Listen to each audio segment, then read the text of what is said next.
Criminate was popping, y'all. I have to get something right there. Pop it, GG's.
Yo.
Yo.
GG's, do not be going to the barbers, Dada. You end up with mad bumps. You end up with mad bumps around your face. Them niggas don't be cleaning their clippers right. They don't give a fuck about your skin.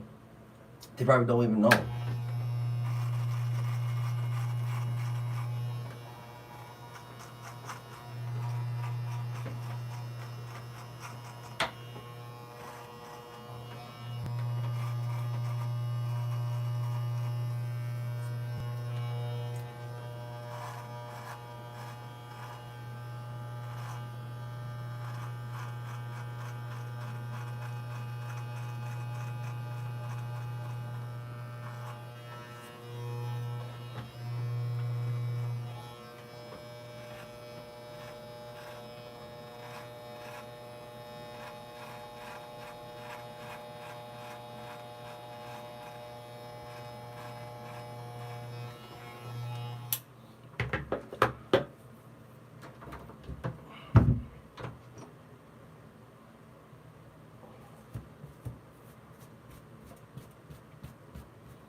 Like, comment, subscribe, GG's.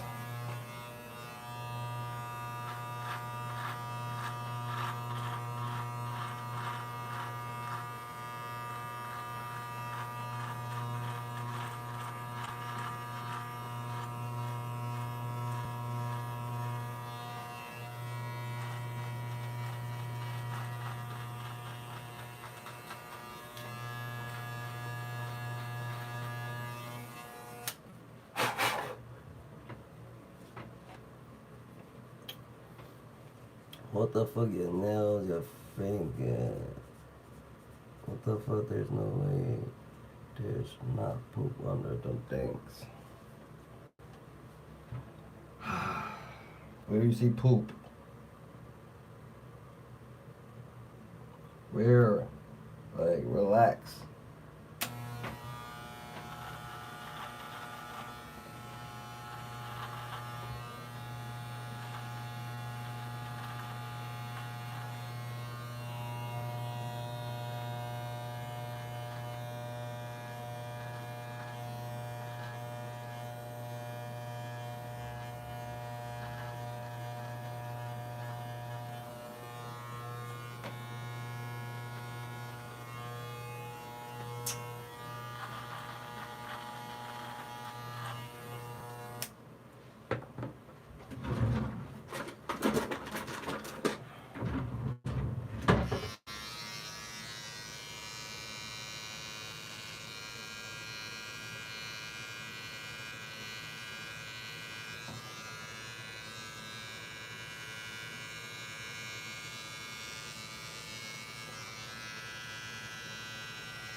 Halal is nasty.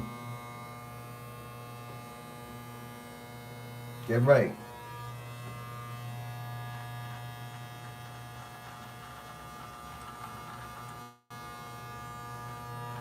You a nigga? Oh, that's a girl.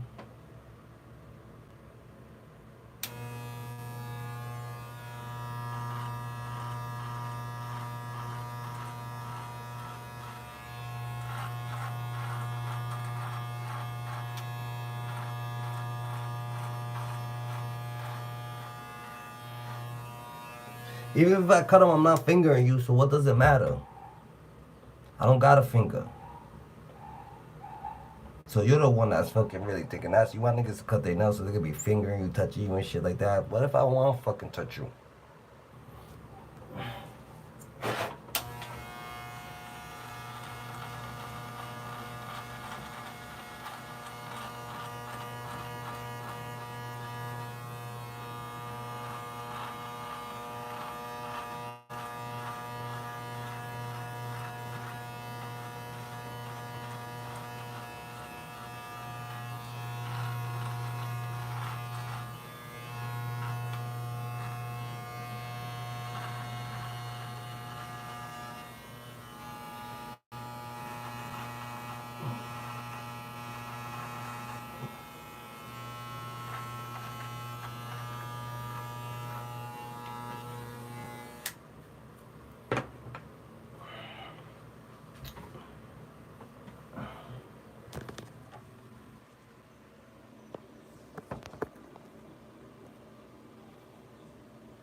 Gracias, gracias, muy activido.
What's up, GGs?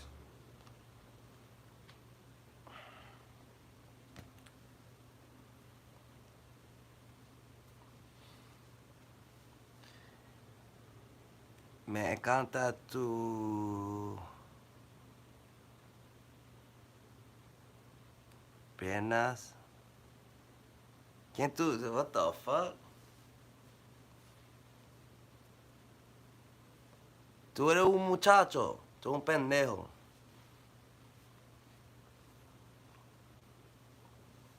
No Diddy, no Diddy.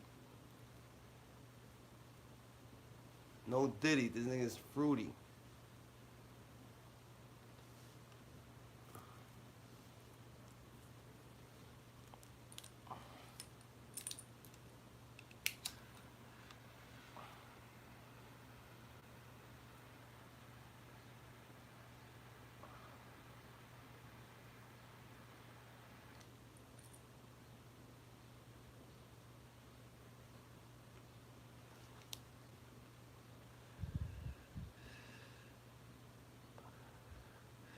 About to smoke what? What's poppin', GG? It's about that time.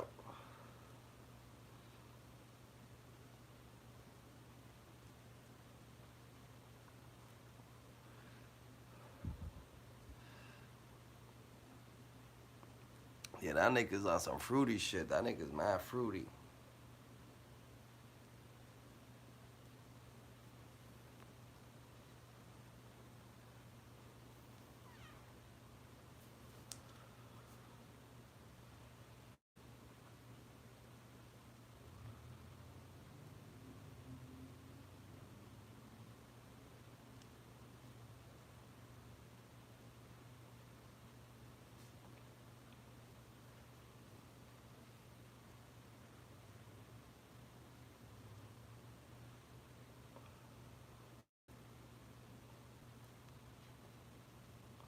If they kill Fulio, Young and Ace better just watch his back, cause them niggas ain't playing.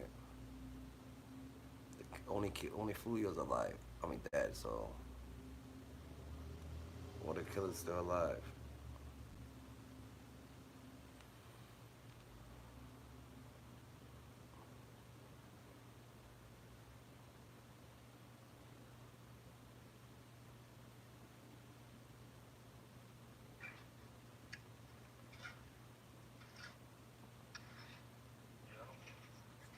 It's good.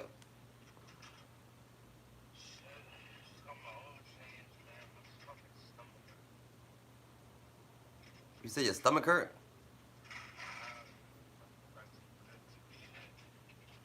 Mm.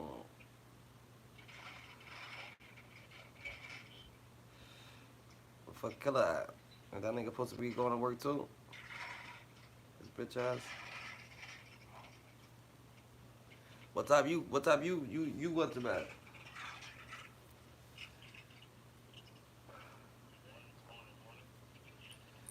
Oh, you was on the game the whole time? Oh, you was on that new shit you was playing? You be playing? Uh, I feel it. I feel it. What you eat something? What the fuck you got shit for? You was eating last night?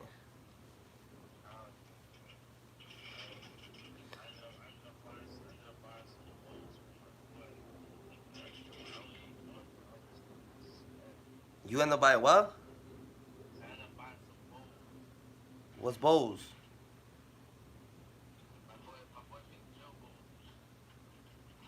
Oh, what's that? Drink. Oh, food? You tweaking. You tweaking. I ate that shit one time, nigga. That kid Jeffrey made it for me, nigga. I would never, nigga. That shit flows through your stomach like a fucking, like nothing else. Especially if they put that Velveeta cheese in it and shit, and that rice and shit, the fucking meat.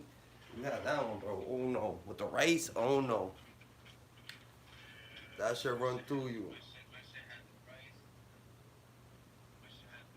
Not the beans.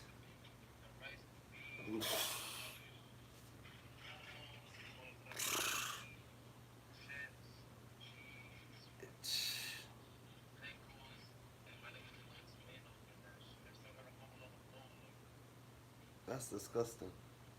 It's not though. That shit actually tastes mad fucking good. But that shit's disgusting. The taste is good though. When you scoop that shit, put it in your mouth, you be like, what the fuck? Give me another one. But that's just fucking disgusting. But it is what it is. You gotta do what you gotta do.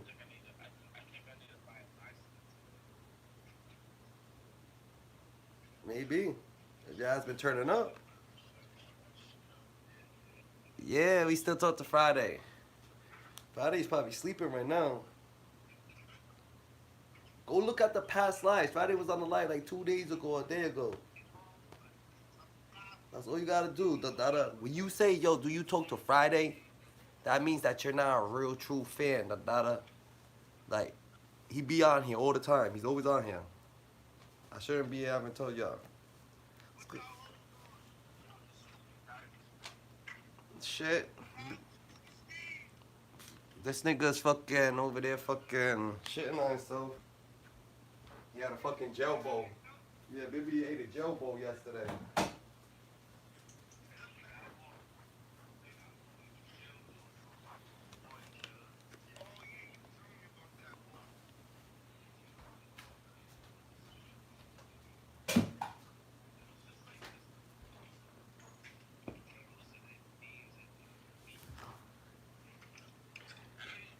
It's for anyone I only. YouTube never says notifications anymore. I don't know. You gotta put on all. Or so unsubscribe and subscribe back. And put notifications on all the data.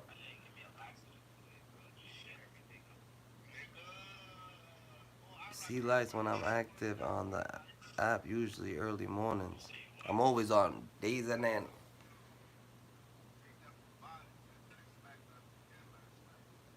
Drinking now? What the fuck? That shit's not gonna make you shit, bro. No. I already told you that, nigga. That shit ain't fucking laxative, nigga. That shit just breaks down the food in your stomach so the next day or whenever you do have to shit, usually, all the shit comes out. All the food that you've been eating. Because it broke it down because it got acid in it. So it breaks down all the food that's in your stomach. You got 20 pounds of food that needs to be broken down. That's what it does, bro. And I'm not going to say it again.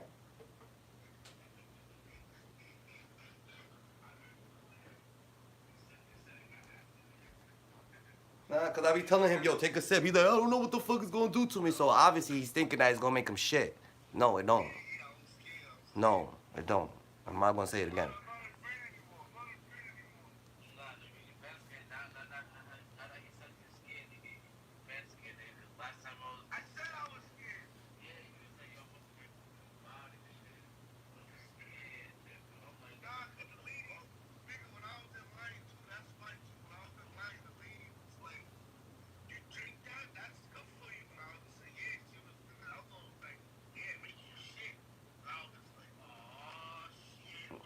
She probably never drunk it though. Nah, the one that said that's good for you, she knows what she's talking about. The other one that said that makes you shit, she don't know what she's talking about. That shit don't make you shit.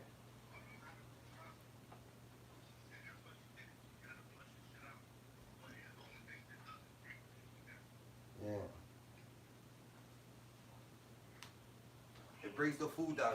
It brings the food down. Like I said, if I take it at nighttime, nigga, like 6 in the morning, yeah, I take a shit. But I usually gotta take a shit at 6 in the morning and be stalling. But this one ain't stalling. This one's usually like, yeah, let's go, boy.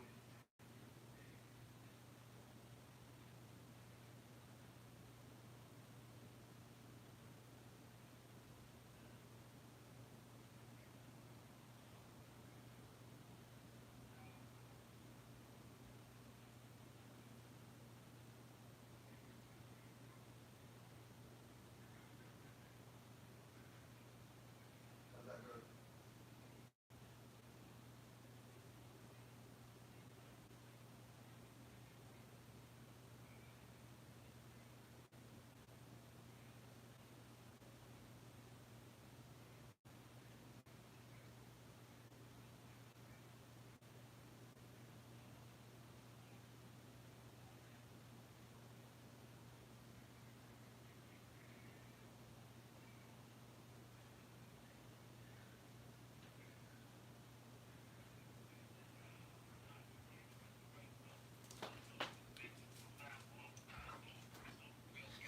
Yo, give me a quick second. I'm about to shower.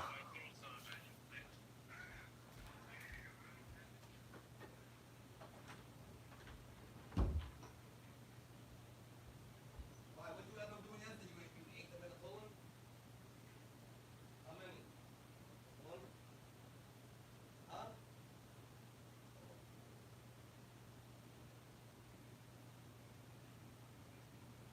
Did you go to sleep?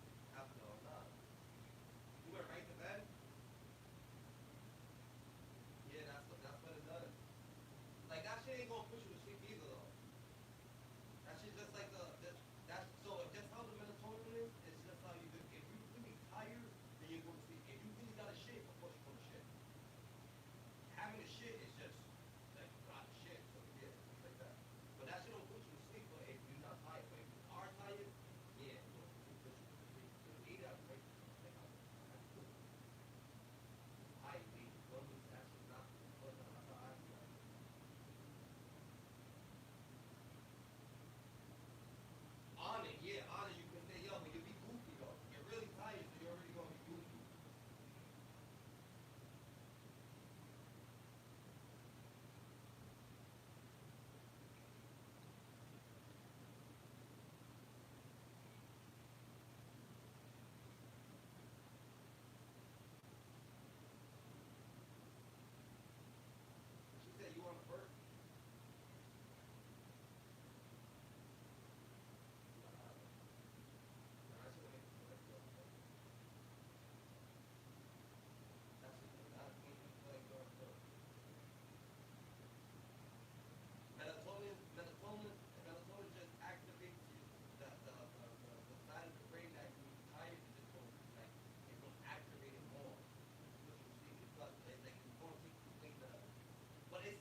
but yo, the data. Yo, Viv. No lie though, but fucking when you buy something too, I'm gonna give you something for free. Some of that shit for free. Yeah, I give you something for free. That's what I do. Whoever buys butter, yeah, I give them that butter for free. So every time you know, I give you that little bit for free.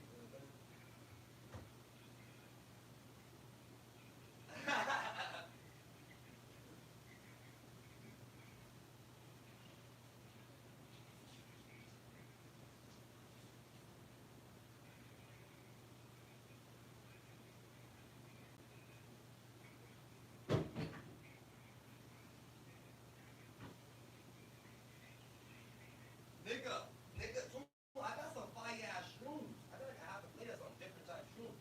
Some different ones. Not peanuts, it's a different name. I didn't even get the game, man. I forgot. Some crazy shit.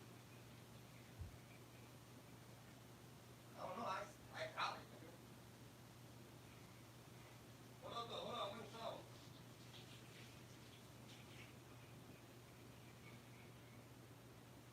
Nah, I don't know. Me and Killer be having. Me and Killer be having the best shits in Providence, bro. We having some different shit. The bottom of it, nigga, the bottom of my shit be looking holographic.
be looking at my life. I'm like, yo, yeah, good.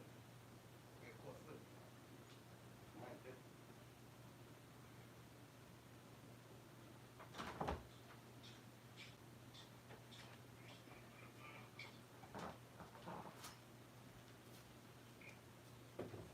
You drew on my pillow? You be drooling.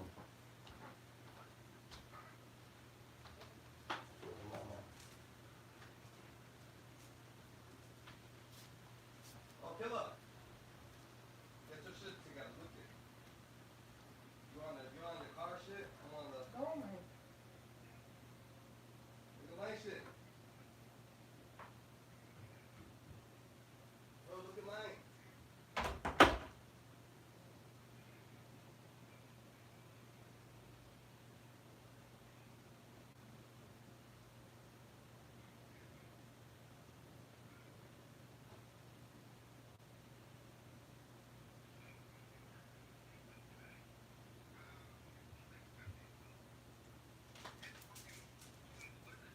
Monday.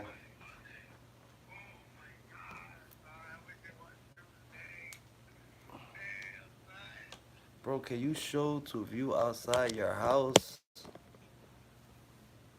Bro, can you show to view outside your house? No, nigga. Fuck you want to see the view outside my house? If you see it, then you see it. Don't ask me.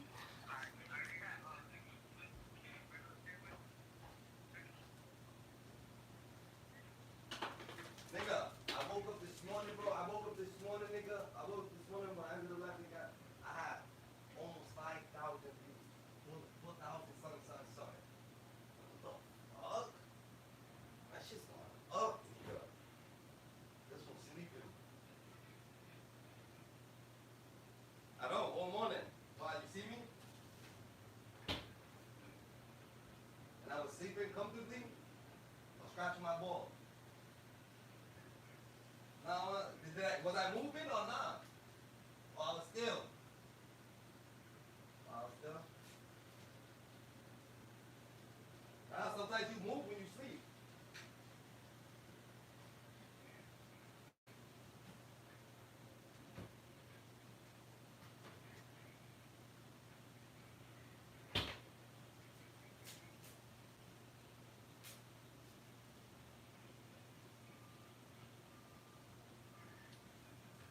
Hey. Nah, the only reason I asked that because my hands ended up in my pants. So I'm like, yo, I must have been scratching my balls last night.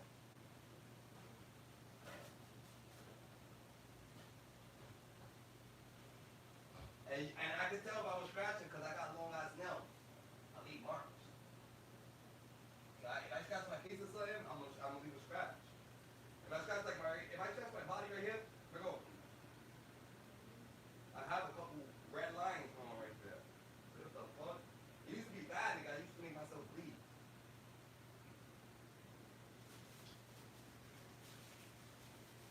Nigga, I used to do mad weird shit, nigga. Nigga, my eyes used to be covered with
Damn, what have I done with my life? The 3 days I came here, I stare at a couch. I need help, child. Help me. Don't worry, nigga. You be missing it. How about you just back out this live, right, and go to the one that I just did when I was outside for a whole 2 hours, and go on that live and click on that one, the data. You could choose where you want to be. You don't have to literally be right here staring on the couch. You could choose. You could go to a past life, go by the water, go by the past life, go on the bike path, go on the past life, go for a ride. Just go on the past lives. 3 days, 4 days, 1 minute, 2 minute, nigga. You don't make it. I was just outside. You missed it. You missed it. 2 hours outside, and nigga. Now I'm about to make breakfast, nigga. Fuck you talking about? Get something to eat. A little fucking Danish or pot tart or some shit. Bro, can you show? I got TT sprinkles. I got grime glue. This TT sprinkles is something different though. TT sprinkles. The grimy glue.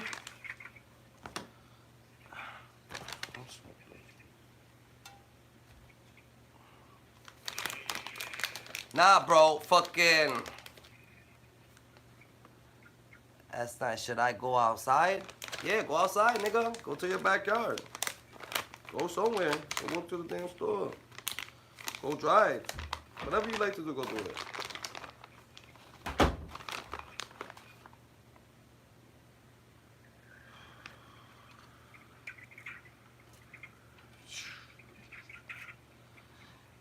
Oh yeah, why? What'd you say? Oh yeah, you take a whole AFI though, baby. I don't know. I think you'll be straight with kills. I think you'll be straight with kills. You and kills will have fun on shrooms. And I know I don't think killer really be on some. Killer be grabbing them by the ounces, so Killer's really on the low taking his shit. So however he's taking his shits, he be low key taking them. So he started to be on some. Nah, I'm not even on shrooms, and he is. That's different.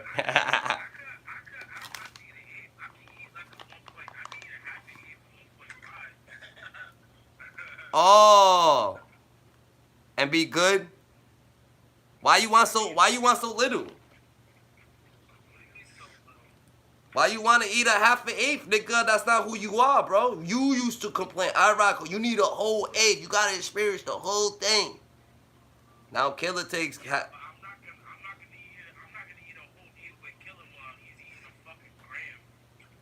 Facts. Facts. Facts.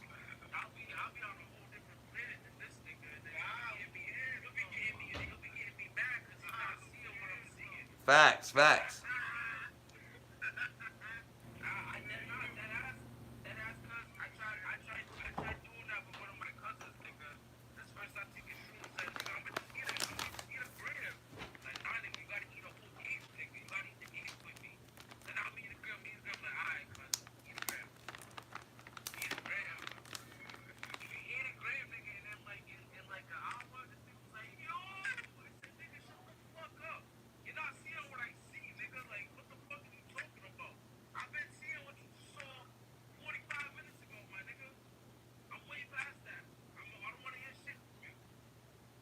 The craziest trip I had was when I brought that AFU off your boy, and he served me right here, nigga. My whole house started melting, nigga. I'm talking about melting like. Oh, he's dead.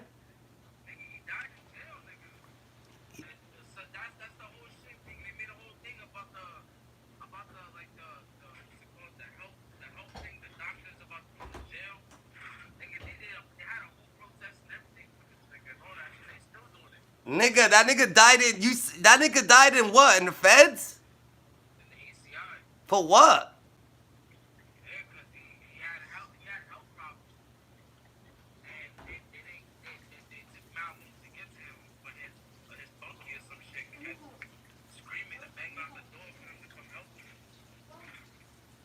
So he died.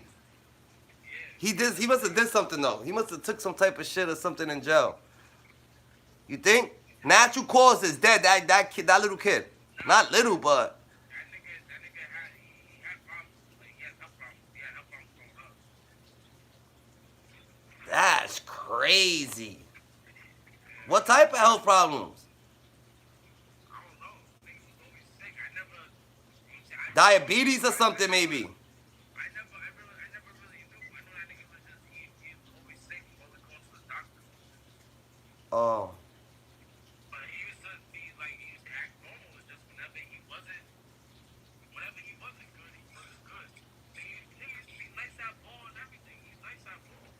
Nigga, that nigga gave me some shit that made the house smell. Like he knew what the fuck he was doing, nigga. I swear to God, nigga.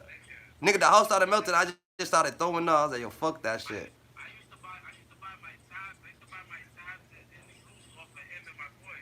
The other nigga with the dread that he be with. Yeah. Yeah. Like I look at them as little brothers to me. Man, them niggas used to always be up to me. I used to buy juice, go home, hop on Fortnite with most of them. They just be fucking, they just be carrying me because I get lost. Nigga, I get stuck looking at a tree. In Fortnite, nigga, I be like, yo, come here, come here. Like, nigga, come on, Chris, you gotta go, nigga. Like, what the, yo, I wish you could carry niggas. Da, da, da. I'm like, nigga, nah, nigga, look at this tree real quick. Let me start getting shot.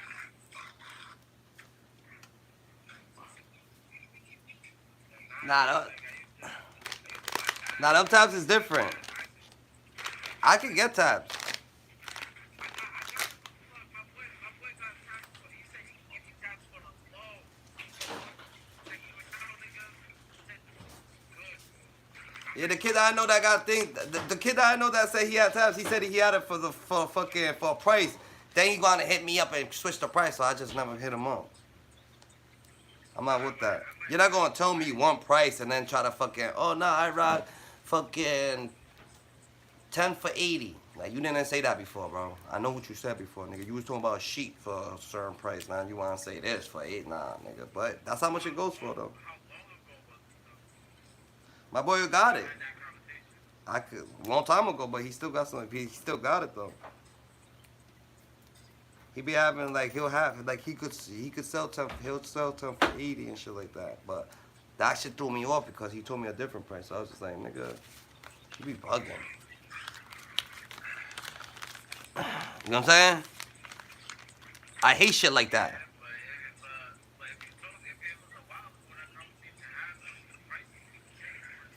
Nah, yeah, prices will change. Nah, I'm not mad at him. I just don't be fucking thinking. Been too long, my friend. Oh shit, how you doing, Hydrogen? How you been? That's crazy. How you been, Hydrogen? Yeah, nah, hell yeah. Why the fuck my shit glitchy, nigga?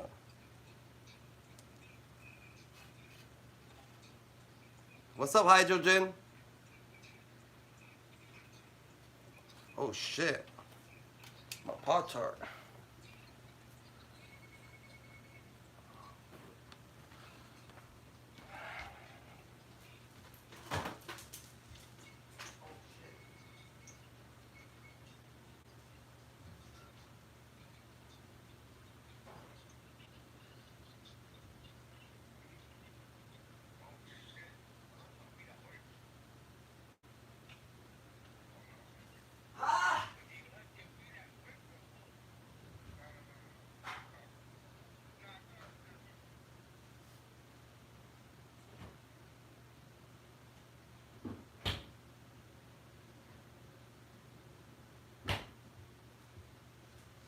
Set it off.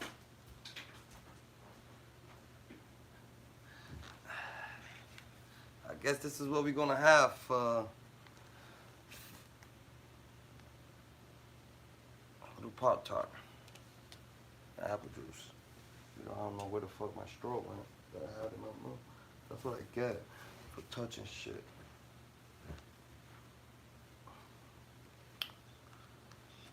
Yeah, so what y'all on?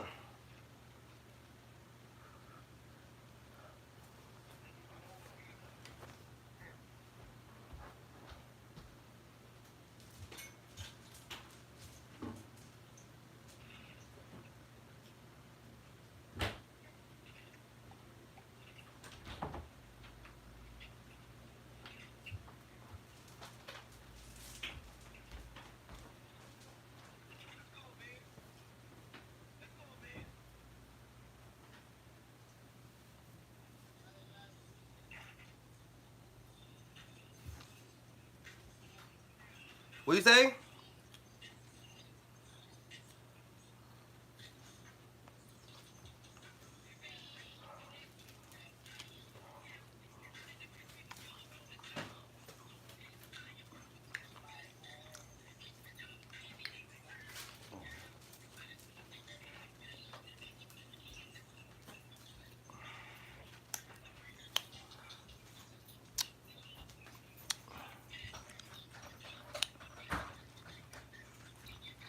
It's been too long, my friend. It's been way too long. You asking personal questions. Why you asking me personal questions? That's like asking me my social security number. None of your damn business. What the fuck you tweaking? Mind your fucking business. You don't ask personal questions. The fuck, nigga? Personal questions. You smoked a what?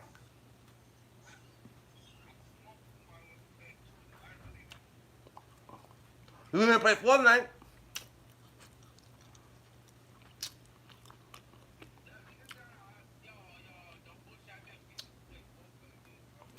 Did you? You played? Nigga, did you play Fortnite when you got home? You thought I'm about to hop on Fortnite.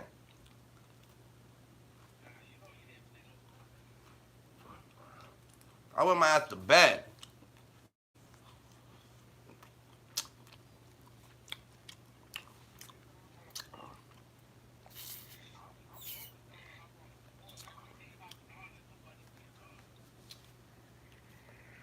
That's a motherfucker fat.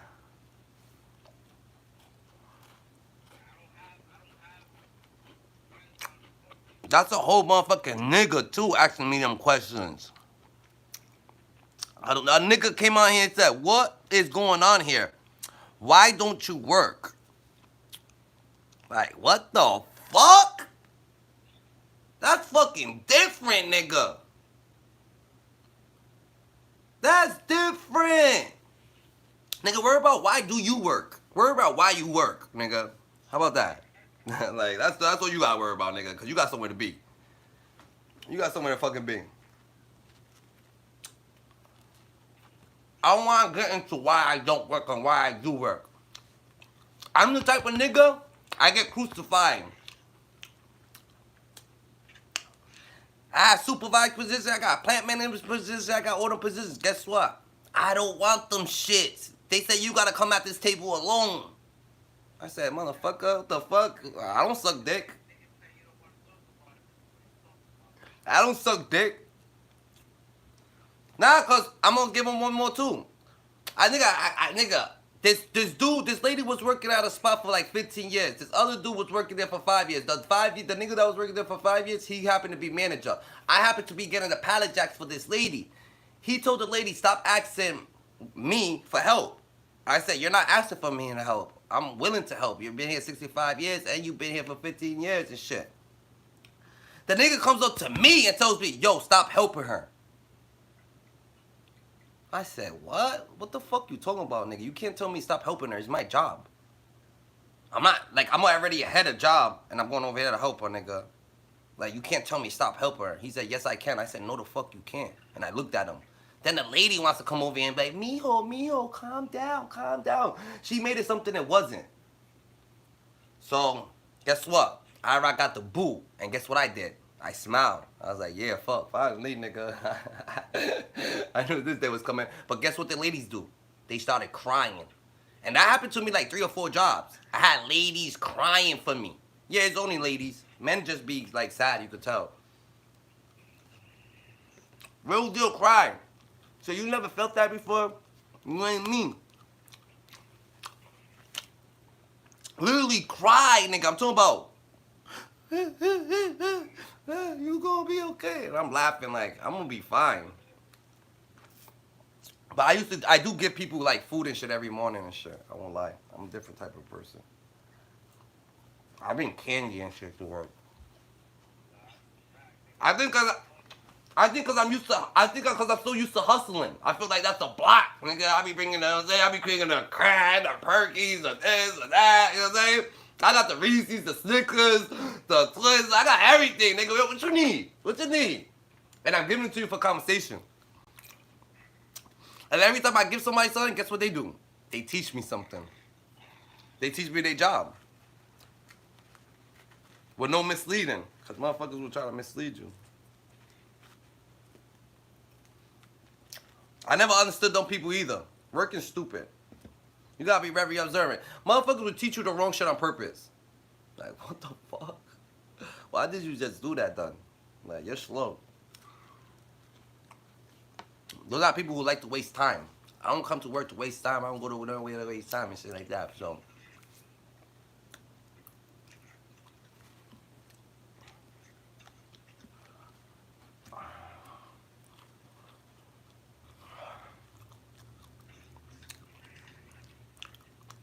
he needs your social security too. I know he does. Melissa said he needs your social security too.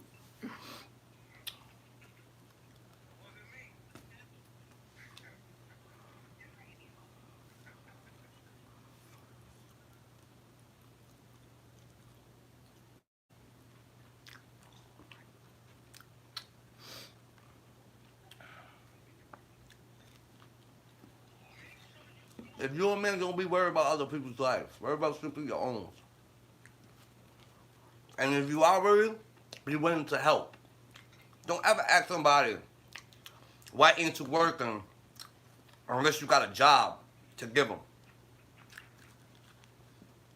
Don't ever ask somebody, are you hungry? Unless you got some food to give them. The fuck? What you gonna ask them if you hungry for? What's gonna change if I say yes or I say no? You ain't gonna give me no food anyway. What's gonna change? Nigga?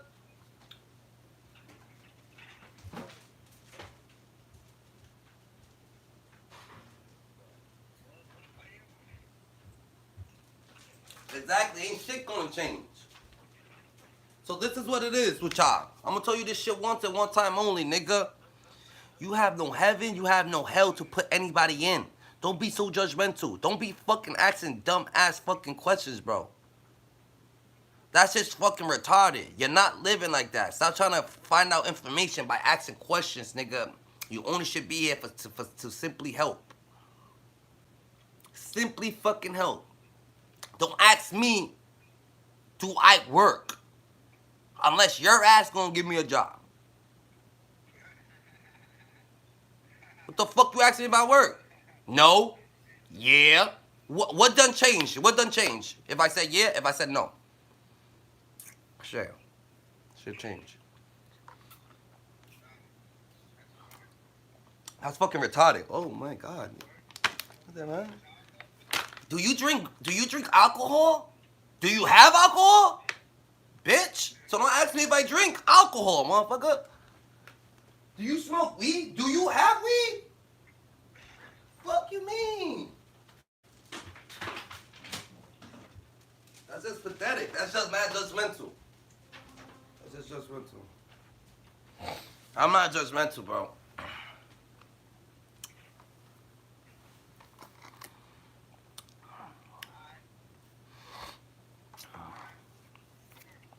Now that is a fact.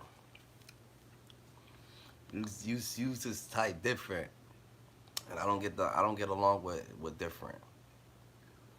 I only get along with you being yourself. I don't get along with evil and spiteful and misleading. I only get along with you being yourself. You could be stupid. You could be simply ignorant.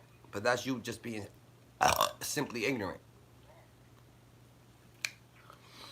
That's you being simply ignorant. That's not you being fucking malice. Like you're not doing shit on purpose. You're not that smart that you're doing it on purpose. But when you are that smart doing it on purpose, that's when it becomes a problem. Ignorant people be ignorant.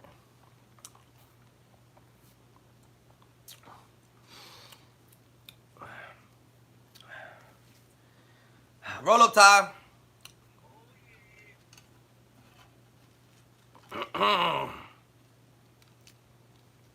Damn, it's beautiful. I started my fucking morning.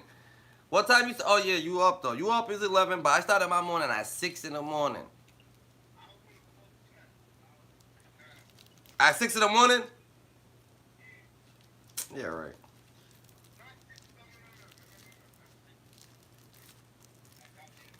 I was on a bike path. And you ain't gotta never go to chat. If I'm up, then I'm on YouTube. You can just check that. Is that weed? Yes, it is weed. Yes, it is weed. This is weed. Is that oregano? No, it is TT sprinkles. 35%. Top dollar, nigga.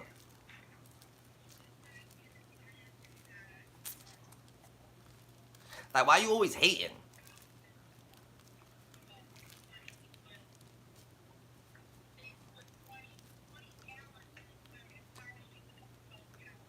I'm calling the cops. Call the fucking cops. Cops can't do nothing for me.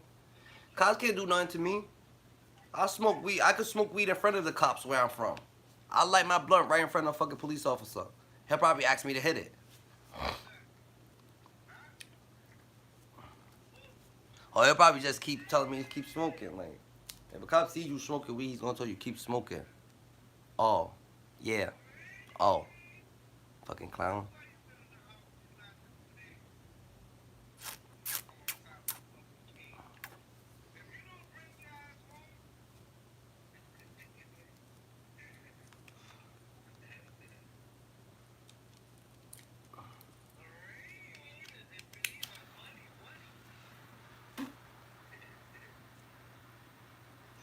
Yeah, you can't call the cops on me, bro. Weed's actually legal where I'm at. So call them all you want.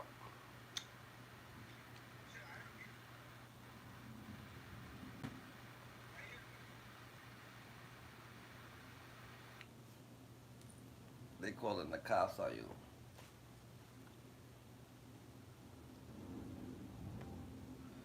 Who that, Kills? I'm gonna call you then. I ain't gonna be wasting my battery.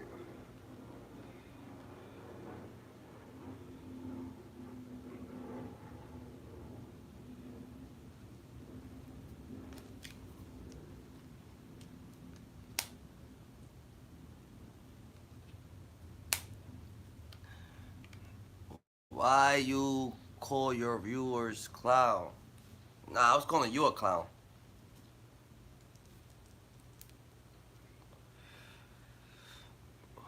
Cabby, you a clown.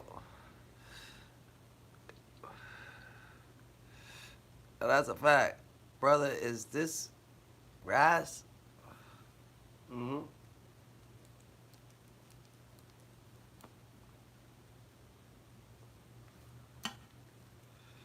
Why you over there looking at me? I call my viewers hyenas. The viewers for my thing, they're hyenas. All my viewers is hyenas.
shit crazy, bro.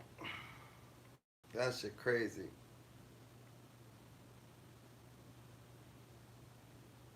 Did you know that almost 80% of men feel more comfortable following the crowd rather than Julio full of shot and kill location linked by is just how I invited girl. some individuals are. One such Ridiculous. rare breed is the city.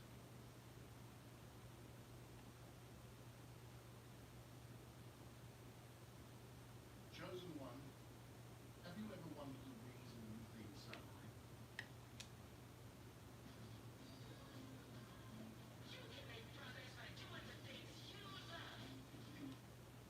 Julio Fulio's descent into a perilous path seemed inevitable, a fate he might have sensed himself. His recent posts foreshadowed a looming crisis, lamenting his struggles with addiction and isolation. Yet, it's doubtful he foresaw the tragic end that awaited him, especially not so soon after his 26th birthday celebration. Speculations about his demise abound. Some suggest betrayal by a friend or a party guest, while others argue that Julio himself inadvertently disclosed his location via Instagram, sealing his fate. The immediate aftermath of his death has been shrouded in confusion, a stark contrast to the clarity of his previous near-death experiences. Over the past 4 years, Julio survived 4 assassination attempts. In 2023, he was shot in the foot while driving in Jacksonville, Florida. In November 2021, he narrowly escaped another attack by returning fire. July 2020 saw him wounded in Houston, Texas. This latest incident, however, proved fatal. Welcome back to Gangsterology. You all probably know me by now. My name is Donovan. You can call me Devon. I have to give mad props to each and every one of you in late. Party at an Airbnb to mark his 26th birthday, having celebrated just 2 days prior on June 21st. He promoted the event on social media, encouraging attendees to arrive at the specified time. The gathering, held in Tampa, Florida, featured numerous guests, both male and female, engaging in festivities likely involving alcohol and other substances. Julio shared a video showing himself and others drinking, with him notably abstaining, stating he doesn't drink. The revelry was evident as he thanked everyone for joining his birthday celebration, followed by a collective toast. However, the party's jubilant atmosphere was abruptly disrupted when Julio posted about the police evicting them from the Airbnb. Julio Fulio took to his Instagram story to announce, "Police shut us down and kicked us out the Airbnb." That's crazy, the reasons behind the police action. He could have left. The prior video showed guests drinking and partying to celebrate Fulio's birthday. Airbnb properties come with specific rules and restrictions that must be agreed upon before booking. Violating these rules can result in eviction without a refund. Although the exact reason for their eviction is unknown, the large number of attendees could have been a factor. Many Airbnbs impose limits on the number of guests, prohibit parties, drug use, and loud music. Given that Fulio's event was a pool party, it's plausible they breached one of these rules, prompting the police to intervene. Some speculate that had Fulio not been evicted from the Airbnb, he might still be alive. After the eviction, Fulio continued celebrating at a Holiday Inn. He posted a video of himself in the same group from the Airbnb walking up a flight of stairs, stating, "My birthday, man. Everybody coming. We deep as hell, 20 deep. Lit everywhere we go. The role this relocation played in subsequent events remains uncertain." However, some believe that Fulio's video led to his death because it inadvertently revealed his location. While he did not post the exact address, the surrounding area was visible, a critical mistake for someone with a high-profile target on their back.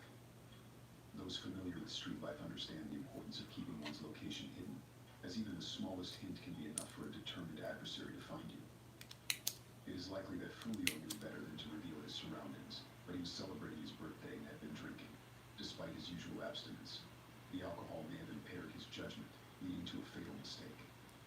According to news reports, Fulio and 3 others were in their vehicles when 2 dark-colored vehicles arrived at the Holiday Inn parking lot on East Fowler Avenue in Tampa North at 4:40 a.m. The occupants of these vehicles opened fire, hitting 4 people. The victims were taken to the hospital, where 3 were stabilized. Tragically, Fulio succumbed to his injuries. Initially, there were only rumors about Fulio's death. Confirmation came when a girl reportedly involved with him posted on Twitter stating, "Wyatt took my boyfriend from me, I hate y'all, and I won't be the only one crying." This girl, whose name Fulio had tattooed on his face, gave credence to the news of his death. In the wake of his passing, various rumors have emerged. Let's delve into these speculations surrounding Fulio's tragic end. As is often the case following someone's death, rumors of betrayal and conspiracy have surfaced. A woman has come forward, stating that she has been receiving death threats and accusations of being involved in Fulio's death. She responded publicly, saying, "Okay, it all really got me out of bed because at this point I'm getting death threats, phone calls, and text messages. I just have to let all know what it is. I had nothing to do with Fulio's death." She also posted a message on her Instagram story, clarifying we only shared a story post that we were approved to post by him.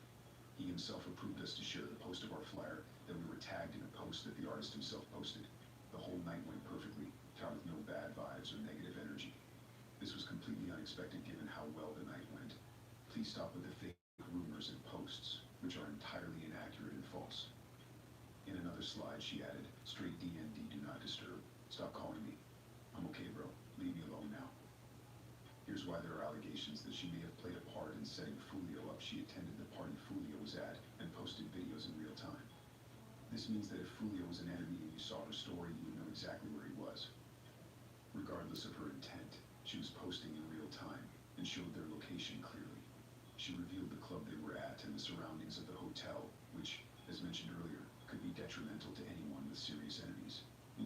Although she did not post the specific location or address, she showed enough for anyone familiar with the area to identify it. Moreover, she showed Fulio, confirming his presence there. For his enemies, this was an invaluable opportunity. Whether intentional or not, her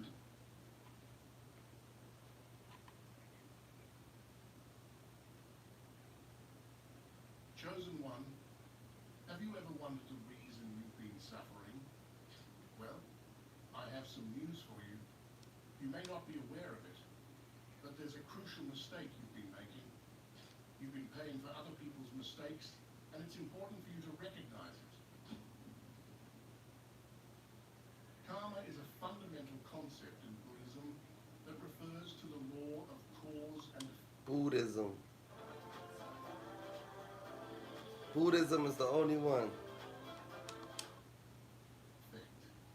It teaches that every action, thought, and intention we have influences our future. According to this belief, karma is not just a philosophical idea, but a truth that governs the universe and our place within it. In simple terms, karma means that what we do now affects what happens to us later. If we act with kindness and compassion, we are likely to experience positive outcomes in the future. Conversely, if our actions are harmful or selfish, negative consequences will follow. This principle is central to understanding how our behavior shapes our destiny. Karma emphasizes personal responsibility. It reminds us that we are accountable for our actions and their outcomes. This accountability extends to our thoughts and intentions, not just our physical actions. Our inner life, including our emotions and attitudes, So you've been good, then you are good. creating our karmic. Cause I ain't never seen people come behave like this before. We got a whole new breed of people. Back in the 70s, people ain't celebrate when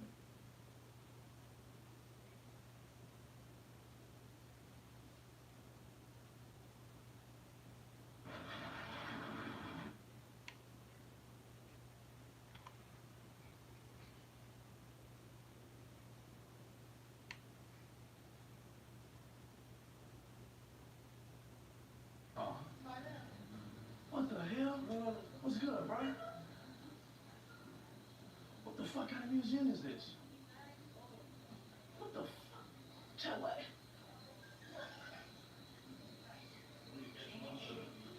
Yeah, please. I don't even know. Pagwan woman. Puding woman. What the? Alright, so I ain't gonna lie. We gotta get up out of here, bro. We gotta get up out of here. We gotta get up out of here, chat. I don't know where the hell we at. Like, where? Or chicken route. Scary route or chicken route?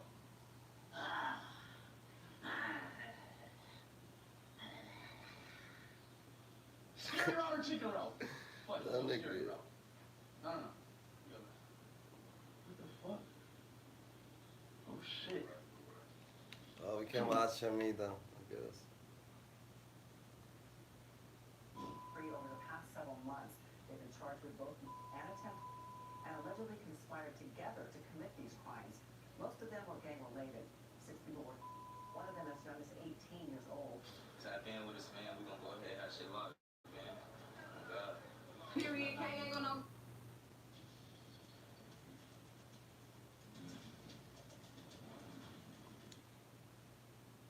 Okay. What's up with these your girl Jack Peaches live from the local? She outside. Like about a month or two ago, you got the police chief saying, you know, don't come to LA because we can't protect you. It's a purge. Now, you've probably heard about how dangerous the Crips are, but the Kitchen Crips, they take brutal to a whole new level. The Kitchen Crips are a notorious black American gang based on the east side of South Central Los Angeles. They've been around since the 1970s, and they've got 3 main subsets. Let me see. 7 Kitchen Crips, the 95 Kitchen Crips, and the 11-6 Kitchen Crips. Out of these, the 87 Kitchen Crips are the deepest. Their territory stretches from 83rd Street to 88th Place, right between Central and Zamora. So the name Kitchen Crips comes from the Kitchen Liquor off Manchester and Central, which is now a 7-Eleven. They show their affiliation by wearing Kansas City baseball caps with the KC logo. Their main beef is with the East Coast Crips, Mad Family Swan Bloods, Miller Gangster Bloods, and Bounty Hunter Bloods. Despite starting as a small gang surrounded by much larger ones, the Kitchen Crips have managed to almost outlive many of those big I'm seeing a documentary about the Kitchen Crips. They're one of the dangerous sets. They killed 11 people.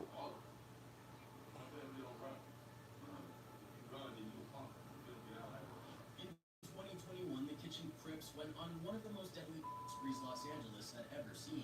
Law enforcement officials charged 9 alleged gang members with committing 6 homicides, multiple shootings, and various other crimes in a part of South LA that had been hit hard by the city's surge in violence. These 9 men, identified in charging documents as members of the Kitchen Crips, regularly committed acts of violence to further the gang's interests and retaliate for threats against its members. Their aim was to instill fear and assert control over neighborhoods, including Florence, Firestone, and Watts. That, like about a month or two ago, you got the police chief saying, you know, don't come to LA because we can't protect you. It's a purge.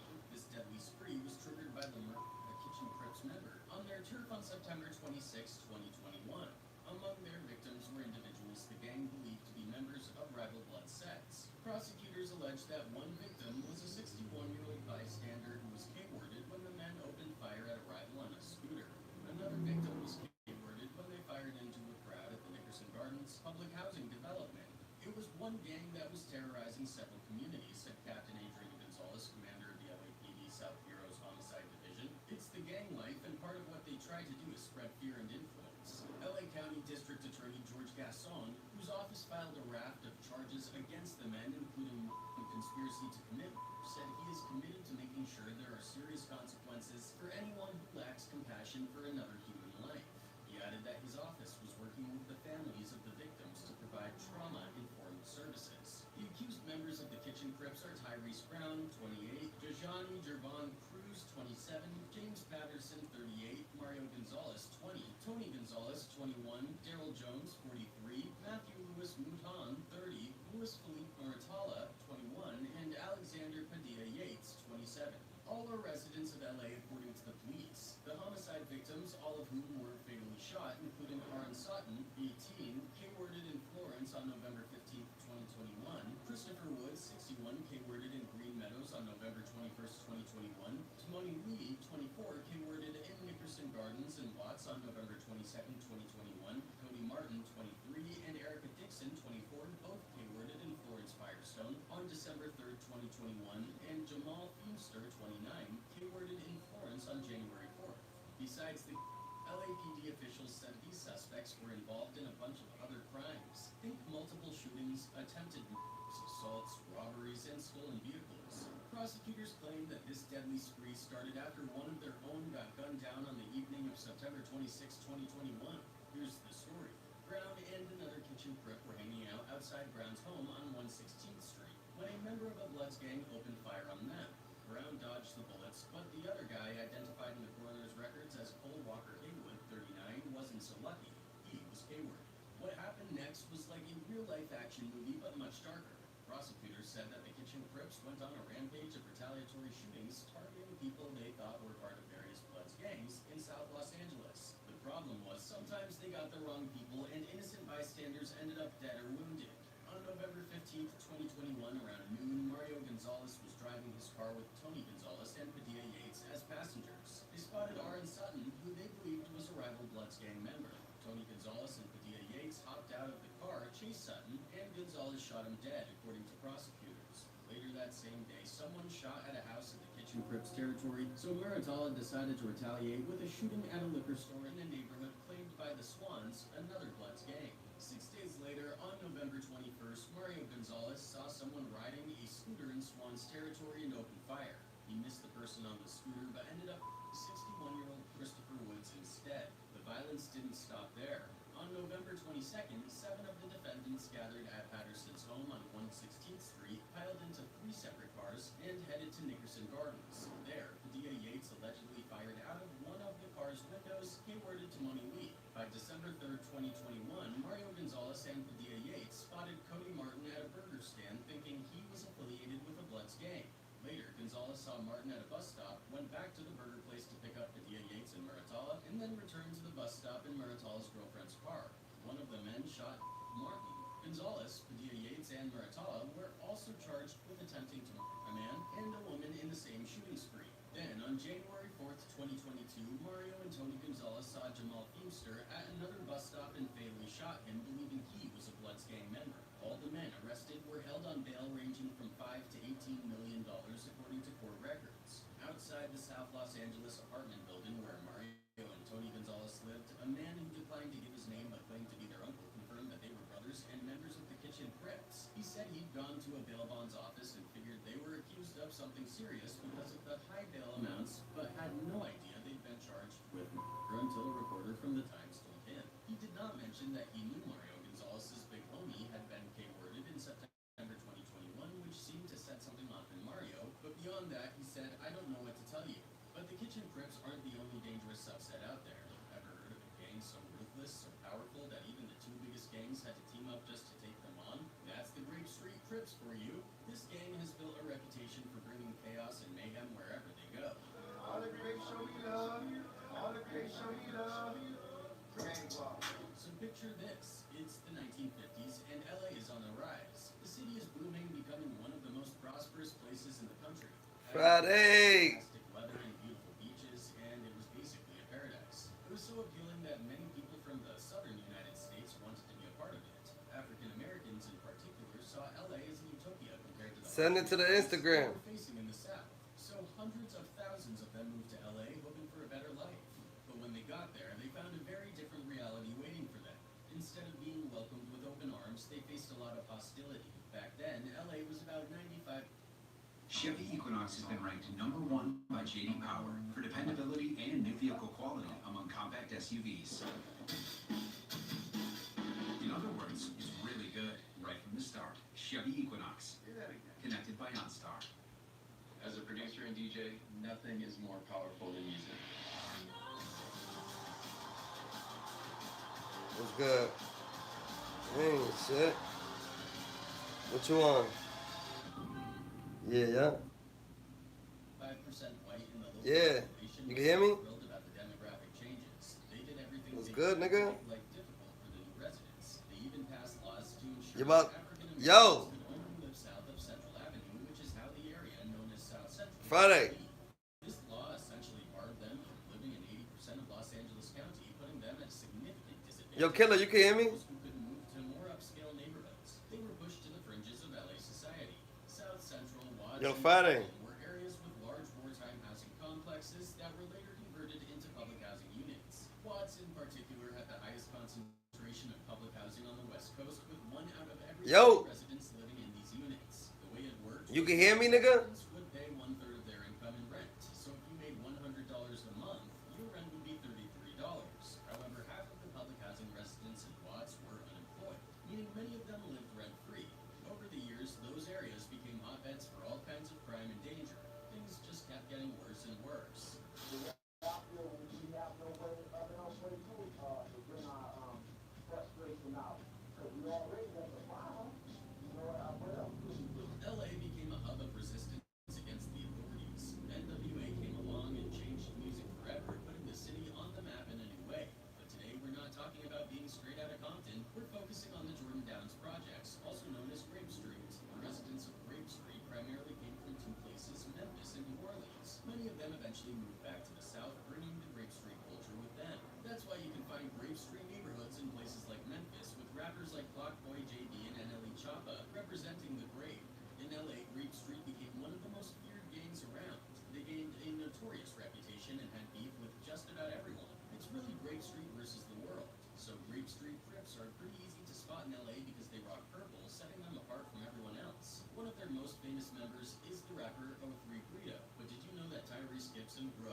just their clothing that makes them unique. It's also the way they talk. Even after all these years, their southern accents and slang have been passed down through generations. Grape Street is like one big, tight-knit family, all connected through the streets and the color purple. Whenever they show up at an event, they roll in deep, like 200 people deep. And their reputation, let's just say they're known for causing quite a bit of chaos. Let me take you back to August 11th, 2002, a day that went down in infamy. LA's biggest hip-hop radio station was hosting its annual Summer Jam concert. The lineup was incredible, with Nelly and Snoop Dogg set to headline the event. Naturally, 15,000 people poured into the venue, excited for an amazing night of music, but Grape Street had other plans. You could spot them easily with their purple headbands, jerseys, and those super long jean shorts that were all the rage back then. The Grape Street crew had every intention of ruining Summer Jam for everyone. They got into a massive altercation right in the front row. Things escalated quickly, and security just couldn't handle them. It got so bad that they had to call for backup to finally get them off the stage. By the time order was restored, it was too late. Everyone had already left, and they had to cancel Summer Jam altogether. And mind you, the night had barely even started. All 15,000 attendees walked away empty-handed, their night ruined. This incident was a What happened? turning point. The music industry Yeah. collectively decided they wanted nothing to do with Grape Street after that night. Their bad Alright. reputation has stuck around ever since. O3 Brito himself has said that nobody in Alright. the industry wants to work with them. Grape Street has left a significant mark on LA, making them one of the most feared gangs, though certainly not by everyone. Which brings us to the Nickerson Gardens. Welcome to Nickerson Gardens. GG's, Dundadas, Aida, Scuba Dada, Slur for Scuba Steve, it's Papa's Goody Pete, why what you on, Dundada? And over 1,000 units just to 5 This minutes nigga drive from Jordan Downs. This nigga say you gotta make a whole nother one. Was initially developed as temporary housing back in the 1940s. Over the years, though, it became a stronghold for the Bloods, specifically the bounty hunters, also known as BHB. In Nickerson Gardens,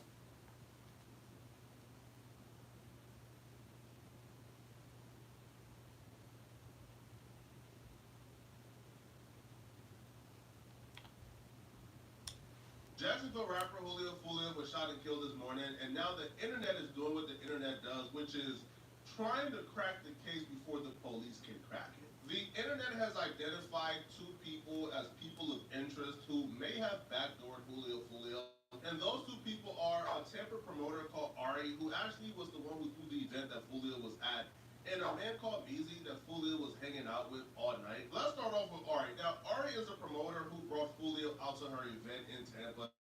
Now, why folks believe that Ari backdoored Fulio was because she was actually posting videos and photos of Fulio at the party in real time while he was still there. Him pulling up to her event was unplanned because she's literally asking him to pull up on her IG story. She then hints at Julio Fulio agreeing to come last minute because she put, guess who I got to come, demon emoji. This is so perplexing to me because why would you pull up last minute? Now, I'm assuming she probably paid What's us poppin', because GG? we posted the flyer. I'm still bewildered. What's Why poppin' would with you it? go to a party with somebody who You can hear me? know, who you Yeah, probably nigga, I can hear you. met on Instagram 10 minutes ago because she tagged You can't hear me? Hey, yo, pull up, please. We got a party going to pull, and you pull it up at a spot Why not? being hosted by people Hold up. who you don't know, and Let's you see. don't know who's at that party. I'm just so confused as to how you would even make a decision like that.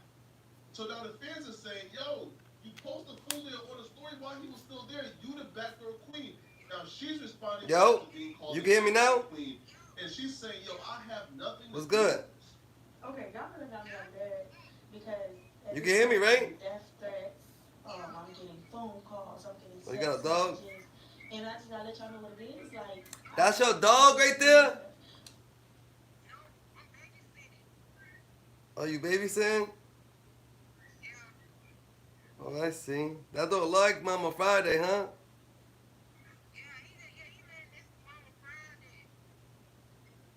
I feel it.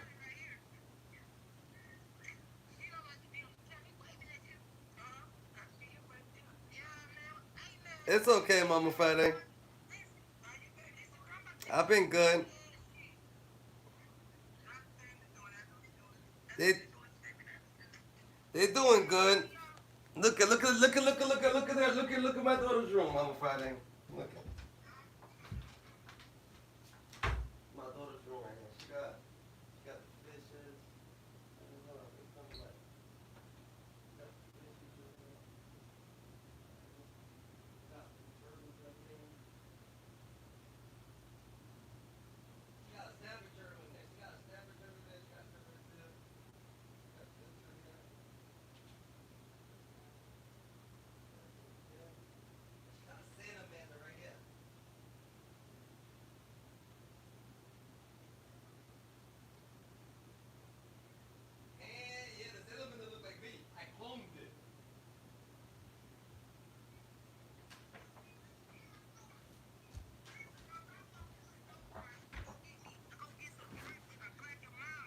Yeah.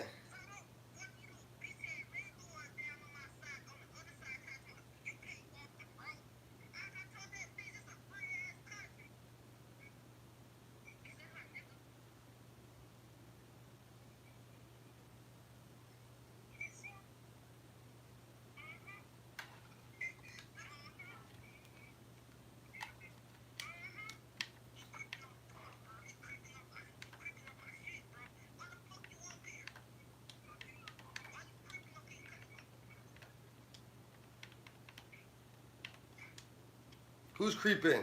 The feds? Hmm.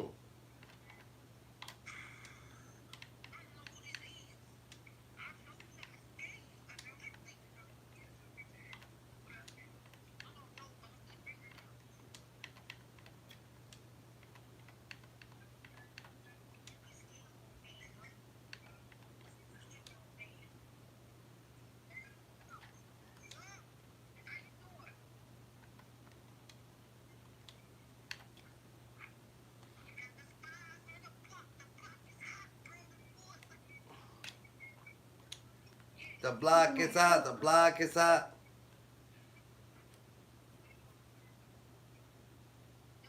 What's poppin', PY? What it do?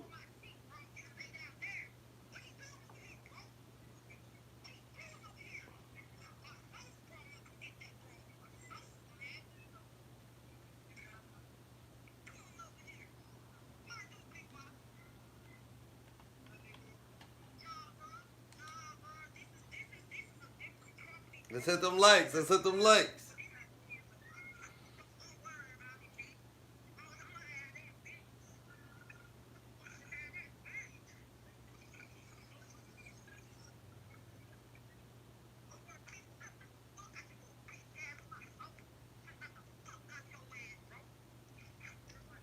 Who that, Mike?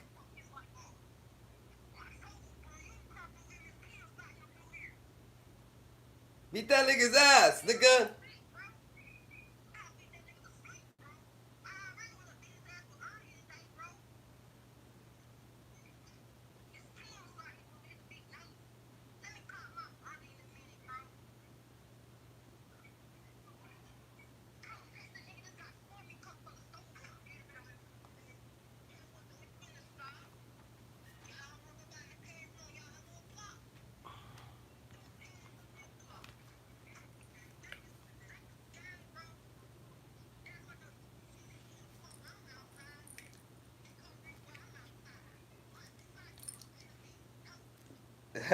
Put his ass to sleep, GG.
Beat that nigga to a motherfucking pole.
We ain't gonna say all of them, but we gonna say they fit the description.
Stand on business.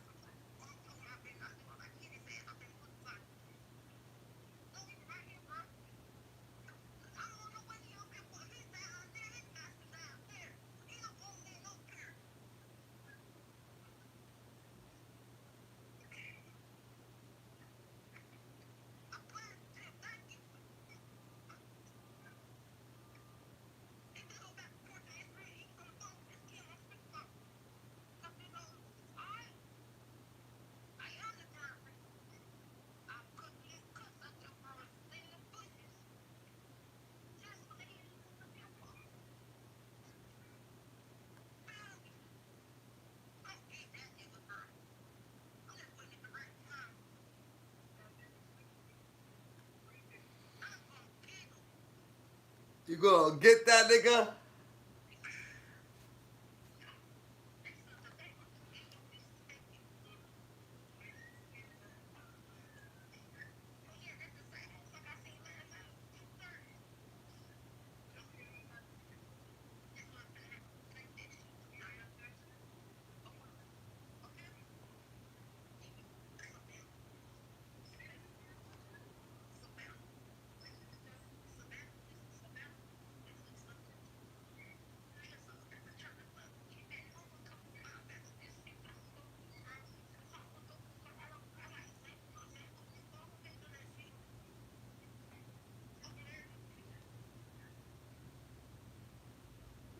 Thugging out. Probably standing on business right now.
Thank you, thank you. We know that. We know that for a fact. We put God first, and the access how we did it. God simply worked. We stay righteous. We're in the elevator. Who's elevator? God's elevator. Stay on business. Hyenas. Who? Amen. Hallelujah. Amen. Hallelujah.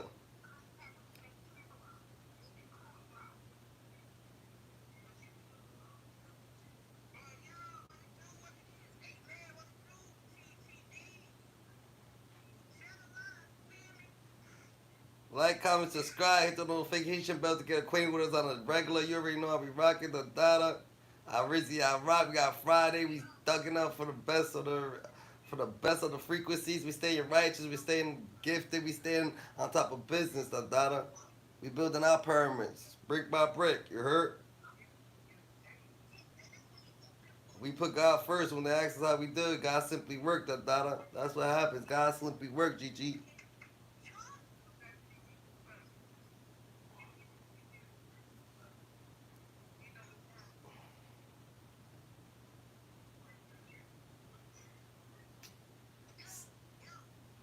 We staying righteous, the data, stay in logic.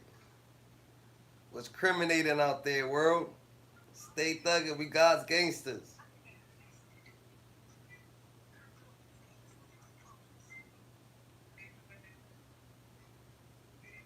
I'm about to report his ass to the police. You tripping, bro.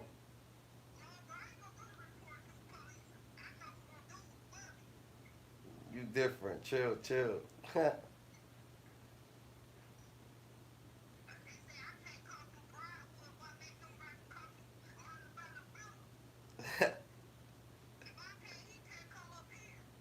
I feel it.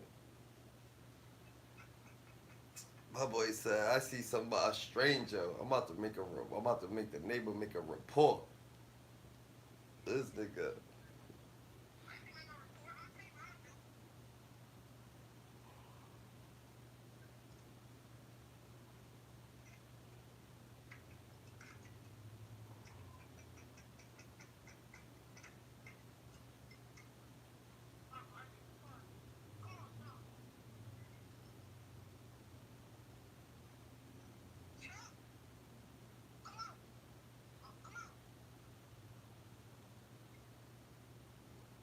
He's following you? The dog's following you?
Oh, the real bro, do you work or even have any hobbies apart from being on YouTube?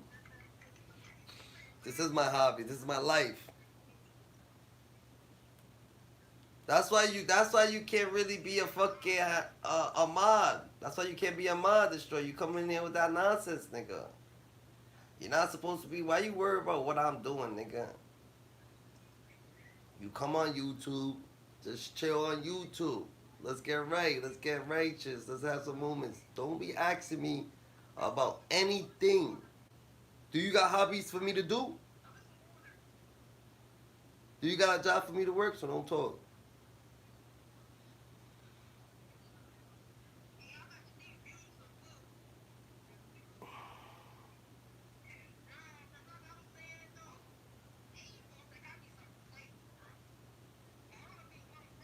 Hello, how are you? I'm good. How you doing?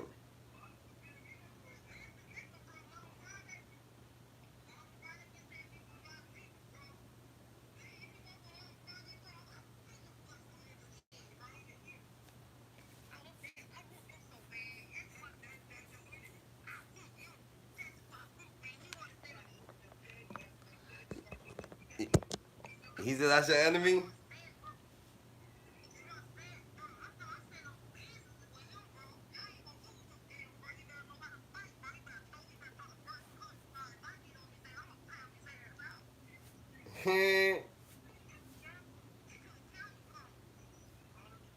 You're tweaking. I'm doing good. How you doing out there, world? Love, peace. Be happy. No worry.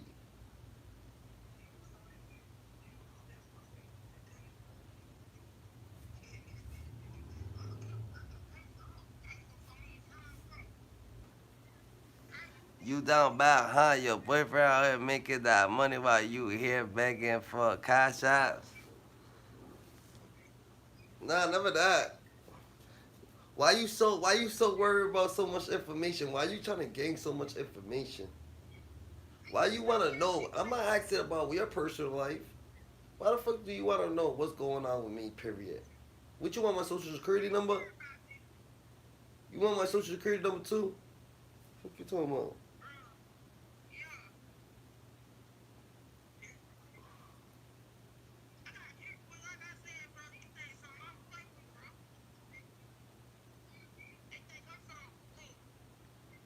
They think you ain't standing on business. They trying to fuck with you, Gigi. You standing on business. You got where's your dad at? You grown. You got a dad though, right? First lesson he should have told you, don't ever worry about another damn man. He ain't bothering you. It's like you causing energy to come towards your way.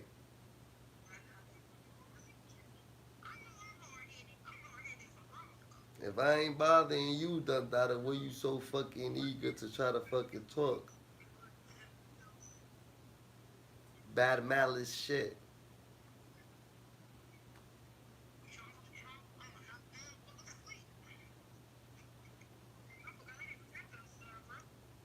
Fix yourself. Fix yourself. You can't be a mod. Look how you act.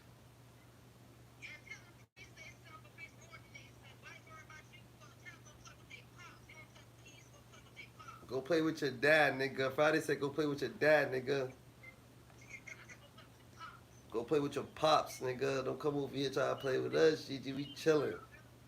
We stay in logic. We stay in our frequency. You just gotta, you know what I'm saying, work on yourself harder than you work anywhere else, bro. That's what you gotta do.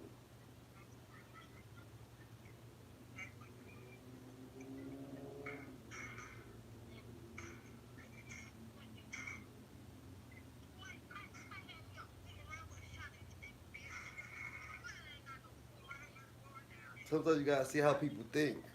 Tell people a wild ass story and see how they gonna react. And see if they're gonna be judgmental. And you be like, oh yeah, those ain't the people for you. Like earlier today, I was telling this girl the story and shit like that. Yeah, it was the truth, but it was a little wild and shit like that. But she just simply was chilling. She like, oh yeah, that's what's up.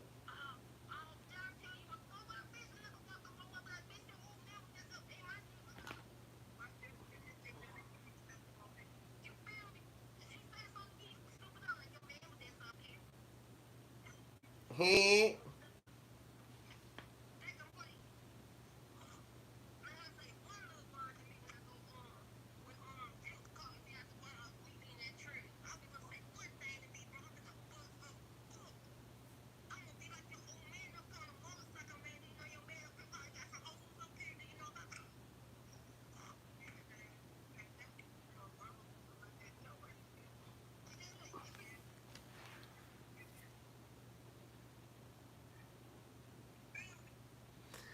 I feel you, Dada.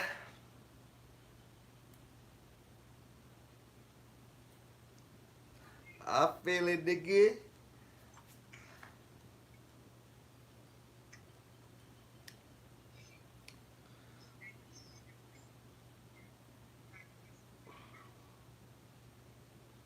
Me and Friday, grind time, up top, da da da. We use, you see what we doing, nigga? Regular block shit, da da da. Regular, you know what I'm saying? Rigging ain't shit. My boy's standing on a business. This nigga's parlaying. He's thugging out for the highest frequency. You wanna stop approaching people?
How he does? Oh.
She don't like you, Friday.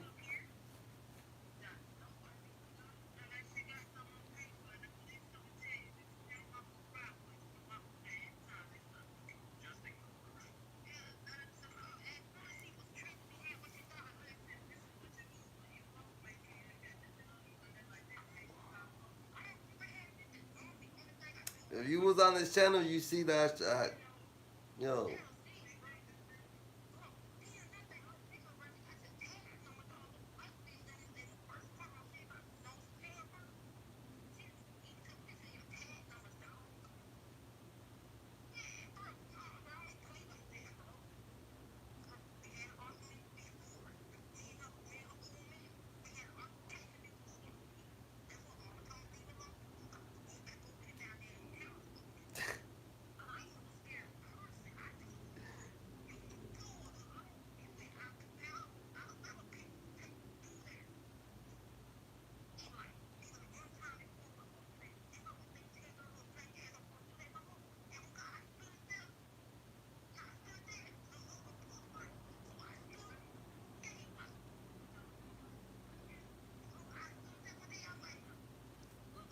That's why they want that shit. That.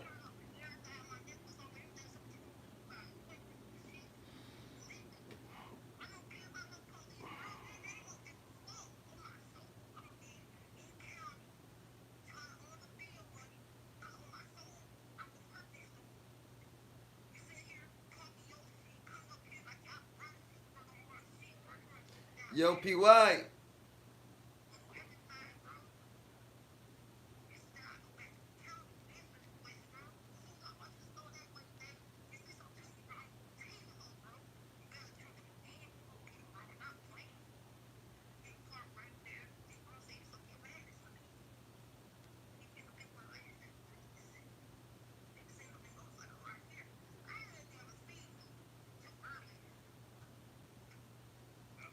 Yo, PY. Where you at, PY?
What's popping off?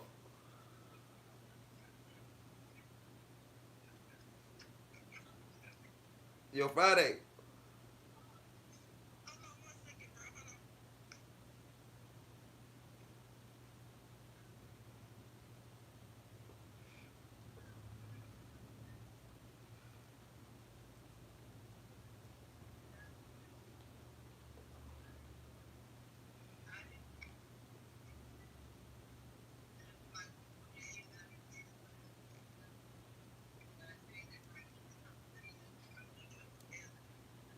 I'm off this, you heard?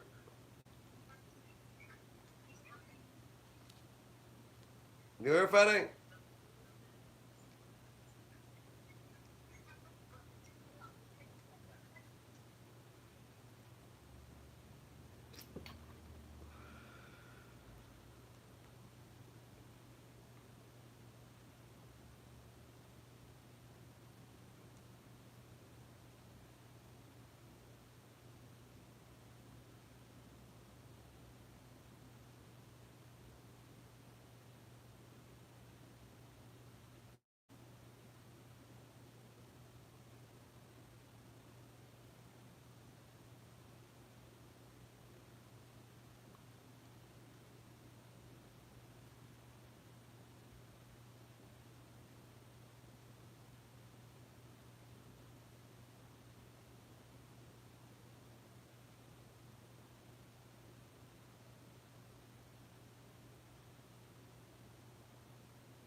shit, man.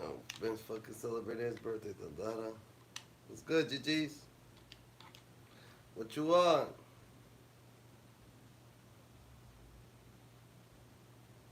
Let me get this chat right.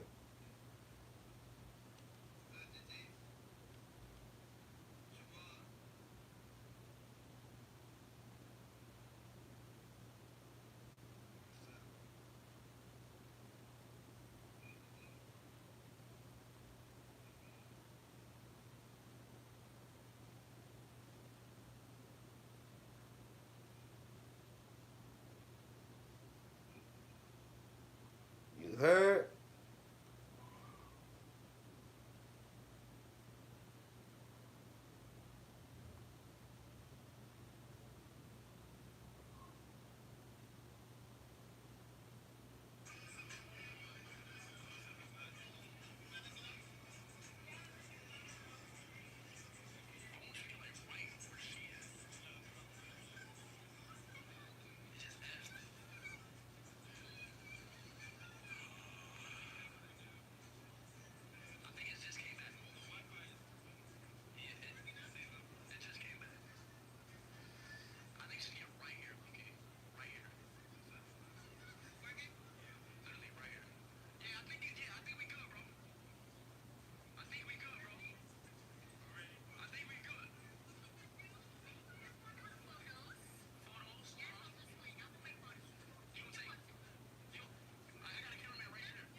I'm alright. I'm chilling.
finally getting what they deserve. Who you telling? That's love though. Appreciate that. That's what it is. Well, it's our first time here, so I want to start at the beginning. Yeah. So, you grew up in Jacksonville. Jacksonville, Florida. Okay. And your parents are Haitian? Nah. Hell nah. Like Nah. that's Florida. That's what like everything in Florida though, but you know how that shit go. Like I hang around majority, you know what I'm saying? I grew around a lot of, you know what I'm saying, Haitians and cutthroats and it's just a lot. That's just what it is in Florida. Okay, because I remember there's like a lyric where you said like my grandma Zoe or something like that. I say, my grandma do voodoo, and we talk the head off a goose. I got a couple songs referencing like stuff, cause like that's what I'm tied in with. You know what I'm saying? Yeah. Yeah, I mean, I guess that's why I came to that conclusion. Yeah. You know what I'm saying? Yeah, I get Okay. Okay, so what part of Jacksonville did you grow up in? The north side, 1646 West 45th Street, Hilltop Village Apartments. It's like the worst hood in Jacksonville, like literally the worst hood. So why the fuck don't you have mad fucking shooters?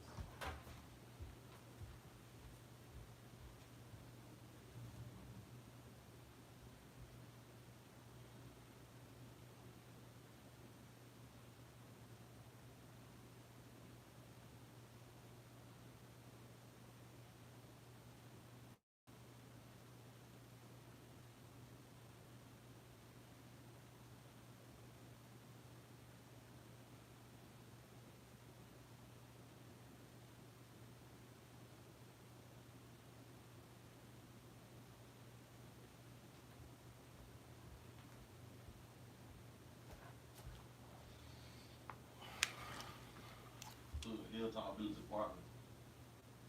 Okay, when you say it's the worst hood, what does that mean exactly? Like killing, shooting, What's goody? prostitution, drugs. Well, how's whatever, life treating you, anything GG? You don't want to see, you gonna see it up. Yeah. Okay, so, you know, as a little kid, you don't know really where you're growing up. I mean, everything looks normal to you know, but was there like a certain moment, whether it was violence or something you saw or experienced that made you realize, like, okay, this is not the same type of neighborhoods that I'm seeing on TV? Yeah, one of my dogs, but he ain't my dog no more, but one of my dogs, mama had got shot in front of us in the hood, in Hilltop. Yeah, she got shot in front of us, yeah. Okay, you're how old? I was probably like 11. Yeah, like 11, 12. Okay, so a 12-year-old is seeing someone get shot right in front of them. Yeah. What does that do to a young mind like that? It was so crazy. I was so close to my dog at the time. I'm watching him cry like, and then I'm seeing her lay down on the steps. She lift her arms up. She's like, I'm shot. I'm like, this is really going on. You feel me? That night, like that just fucked my mind up. That just showed me like, cause you know when you a kid, you don't think death real. That showed me that death is real. Like, you know what I'm saying?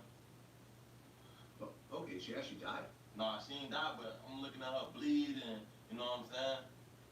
Yeah. Okay, what was that situation over? I think it was like a fight or something, argument or something like that. And then shot got fired and she ended up getting shot, Miss Prunish. Yeah. Okay, sad. Sad. Okay, so that happened at 12. Yeah. What started to happen after that? You sound like just growing up, like, you know what I'm saying? Well, I mean, just in terms of like the drama and the violence and everything else like that, because it seemed like things started to just kind of keep going like that. Yeah, it get worse. Okay, and then, that was when I was in elementary though, right? So when I hit like 6th grade, that's when like I jumped out the force, like, got my first piece of pussy, like, got my first gun, and, you know what I'm saying, evolving and seeing like different shit. And this when I actually moved from the north side to the west side of Jacksonville. And this was like when I started jumping off the porch for real. And like this is why I got my first gun, first piece of pussy. It was just like a lot of stuff, different stuff coming at me so fast. And my first clubs, I went to my first clubs, fighting and all type of crazy stuff. Okay, why did you feel as a young teenager that you had to carry a pistol around? It was just a lot going on around me. Like, okay, we walk in the clubs, like we walk in every club, like 50 deep. Like, and the people, like, some of the people we used to get into it with, they was older than us. And, like, they always had the advantage. They had the cars, they had the guns. So, we was young, like, only thing we think about fighting. So, it just came to a point where, like, hell no, we can't keep getting shot at. And, you know what I'm saying? Hell no. We finna get posed, we finna protect ourselves, yeah. Right. You actually started losing some of your friends at one point. Yeah, I lost my first friend in like ninth grade, but my daddy had died from gun violence before that in 2011. Oh. You know, but I lost my first friend in ninth grade, Aaron Brooks. Yeah, Okay. Well, let's talk about your father for a second. yeah. You were how old when he died? I think I was like 13. What happened to him? He had got in an altercation with somebody. He beat somebody up, right? And I guess after he beat the person up, the person couldn't take the ass whooping, so they shot him. You know what I'm saying? They went and got a gun, came back and shot him. Okay. And in terms of your dad getting into it with people, was that like just a strange occurrence, or was he someone that was really in the streets and really out there thugging? And my dad was thugging, like Rick, his name Rick the Ruler, like he ran his block like the whole 21st murder, like he ran that section, like that was his section. He from the north side too, but he from like another part of the north side. But my dad ran this section, like he was a real big gangster, like yeah. Okay. And in terms of what he wanted from you, for you, I mean, did he want you to follow his footsteps, or was he trying to kind of push you away from what he was doing himself? To be honest, I couldn't even tell you because I was with my daddy, but we were like, we wasn't together long enough for us to, you know what I'm saying, for him to see me get on the football team and he just died, you know what I'm saying? I was young, I was like 12, 13, so you know what I'm saying? We didn't get to do much I ain't together, that young. you know? I mean, how It's bad older. did that hit you, being 12, 13 years old and losing your father? That shit fucked my head up. Like, that shit fucked like, my family, his side of the family. Shit, my and we pops got was lost like my that. grandma, 13, I would've been sued. like probably like a year or two before that. So that shit just shattered everything for me. Like it was just a messed up situation. The guy that killed your father, was he caught? Yeah, he had ended up getting caught. Okay. And is he still in prison? Yeah, I think so. I don't really be keeping up, but I know he got caught for sure. Did you personally know who that was or who that is? I was young. He was an older dude. I don't know who he was from campaign. I mean, do you still feel some level of anger or revenge or something towards the man that killed your father? Of course. But I know how the streets go. Like now I do it like I know what was really going on, like you know what I'm saying? So when I was young I didn't. Like I was like, damn, like people really kill, like take somebody you love from you, like you know what I'm saying? But now I know what was going on, so yeah. Okay. And then you end up losing one of your close friends. Yeah, Aaron, 9th grade. I was like 15, 16. What happened with that? Well, he was in a neighborhood we used to be on called Clyde, and he ended up getting killed. Yeah, he ended up getting killed. It was just a crazy, like, whole day in school, like, we was hearing about it, like, but we didn't get the confirmation to one of our other friends that came to school and told us. So when that had happened, like, we started a riot in school, like, we had a fault, like, we were just going crazy about it, like, you know? That was our first big loss, like, our 15-year homeboy, like, who we had lost, you know? That's sad. I mean, that's sad. I mean, when things like that happen, you either kind of accept it. I'm chilling. Now that we watching a Julio I could be next. by his life My close friend, we're interview. probably doing similar things. He's and dead. Now he's gone. I'm still here, same neighborhood, same people, Let's same at least situations. see Did you what's wanna, up. I know you're still young, but were you thinking maybe I need to just get up out of here? This shit was corny. See, it was like, yeah, but then again, So I had to tell that him he shit was- sent me like full throttle in the streets, you know? Like, it sent me like full throttle in the streets, like, and it's so crazy because we were still playing football then, like, we probably like, it was like probably like my 8th going to 9th grade, like that summer, we were still playing for La Villa, a team called La Villa, but we were still toting guns at the football field, like, we were still into it with people, you know what I'm saying? So even with trying to change, we were still like going through shit, and then we just lost him, it was just all the way over with, like, it was all the way over with football, all that. I was in the streets. Well, then at 16 years old, you get shot yourself. 15. 15. Yeah. What happened with it? Okay. So, this was like my first day of school, like, cause I had got kicked out of a school for fighting, right?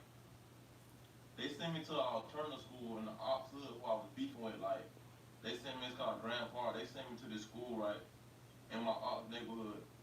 So, one of the boys from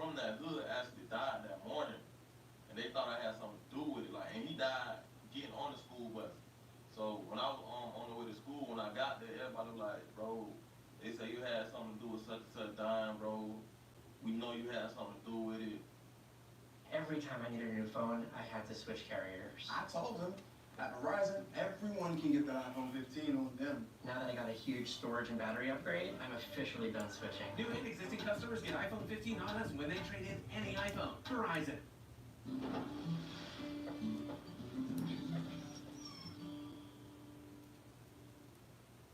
With Cox, you can pay just $30 a month for fiber-powered internet at a price that fits your budget. Blah, blah, blah. So I'm like, hell no, I was on the way to school, which I was. I'm like, I'm on the way to school. So it came to like fourth period. I was gonna fight like three of the same people in the same hood. So, okay, I get off the school bus. Mind you, I ain't thinking of nothing. Like, I've been taunting this man all day, like, he was being dead. Like, knowing that karma real, I ain't thinking of it at that time, but this would show me karma real. I've been taunting him all day on Facebook, the person who died. So I get off the school bus, I walk through the cut. I say probably like 5-10 minutes later, somebody pop out the cut and go to shoot it. Boom, boom, boom. I got hit on my hip, and my hip popped out of place, and I was just crawling, looking back, looking at him still shooting. You know what I'm saying? So as I'm crawling, I crawled to like this house with this lady sitting on the porch. I'm like, I'm shot. I'm like, I'm shot, ma'am, I'm shot. She was like, I don't give a fuck. Get the fuck out my yard. I'm like, what the fuck? I'm shot. So after that, I just turned over, I just laid on my back, and I just like passed out. Yeah. Okay, but he still got the gun and is still shooting at you? Yeah, he could have walked down, like he could have stood over me. Okay, but there was too many people around, so he ran off? No, he was still shooting. He was still shooting that, because I was with other people too, right? I was with like 4 or 5 other people, so as I'm crawling, he probably thought I was dead or bleeding out or something, like, because he was still shooting at them, so yeah. I turned around, laid on my back, and I just passed out. Like, by the time I woke back up, I saw police in front of me, then I passed out again, then I was in the back of the ambulance. And I passed out again, I was at the hospital. Like, I was just going in and out. Okay, so you wake up in the hospital, and when it comes to a shooting, you know, the police are going to be there questioning you about what happened, right? Yeah, they was, bro, the police was acting like I wasn't a victim. They was like, oh, the person you beefing with died that morning, they say you had something to do with it. We know you had something to do with it. I had to prove to them that I was really on the way to school, but it ended up getting cleared, though. It ended up getting cleared that I ain't had nothing to do with it, you know? Yeah, they was more or less treating me like the suspect in the victim. Okay, and the guy who shot you, what happened with him? I don't know who did it. Okay. I don't know who did it. Okay, we'll leave it at that. Okay. You lost your dad through gun violence. You lost your close friend through gun violence. Now you get shot. Does that change who you are as a person at that point? Bro, it's just like, all them events was making me worse. Like, I was in the hospital like, straight thinking like, somebody really just tried to take my life. Like, that showed me like, I gotta fully protect myself like at all means. Like that sent me like in the streets 24/7. I stopped going to school, like, cause I got shot getting out of school bus, so I can't go to school. They know where I'm at 24/7 now. You know what I'm saying? So when I stopped going to school, I was just in the streets 24/7. Yeah. Okay, so you drop out of school. Yeah. And now you're basically just hanging out, doing whatever for money. Doing whatever. And then it's so crazy, after like I healed up, really I tried to go back one more time. After I like healed up from my gunshot wound, it took me probably like 4 months, 5 months to learn how to walk again, something like that. I tried to go back to the same school. They told me, when I walked in the front office, I'm like, hey, I'm here to re-enroll on Finally Healed. They're like, oh, you can't come back to this school. We can't tell you out, but you can't come back. You're going to have to find something else to do. I'm like, what? So y'all really denied me from my education. I was like, shit, fuck it, that's just God. I don't need to be here, fuck it. And I love it. Okay.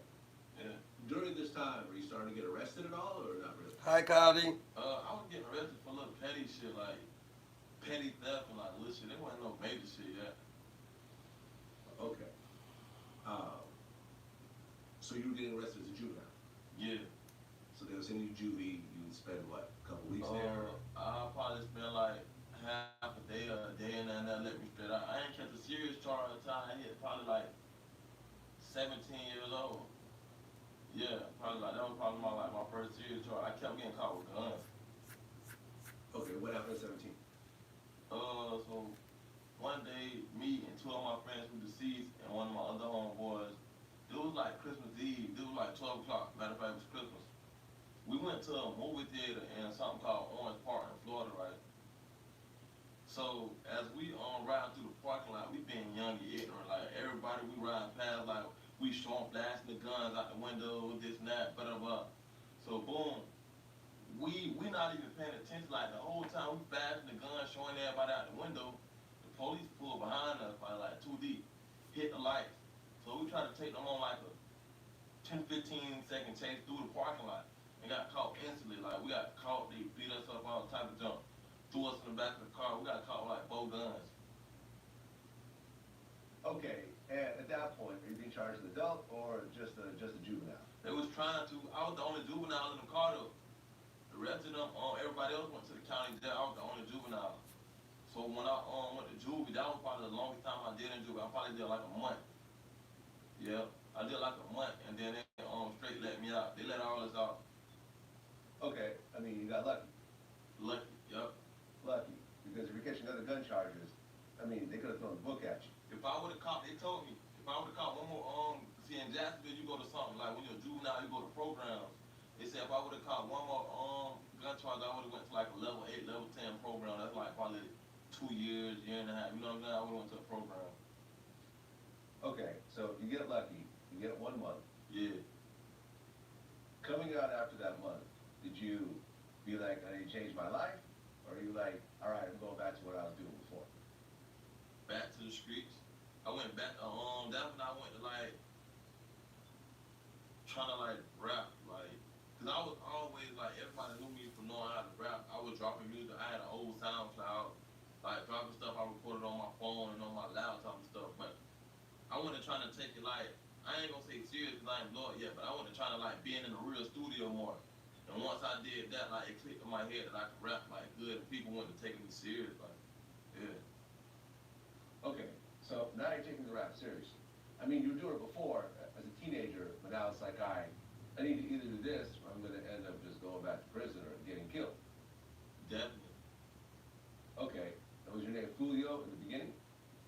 Yeah, it was Julio, but everybody knew me as Lil Charles, like, cause I always rap my hood, I'm from 45th. So everybody always knew me as Lil Charles, but then like, after my godbrother had died, like Kendrick, that just like, that was like when I probably got out, probably like months later in 2015 or something like that. He had died and that just like, made me want to like dedicate everything to him. Like that's who this wristband, R.P. Lil Kendrick too. The police had killed him, but yeah, that just made me want to just go off on him, bro. Yeah. Okay, so you start recording. Yeah.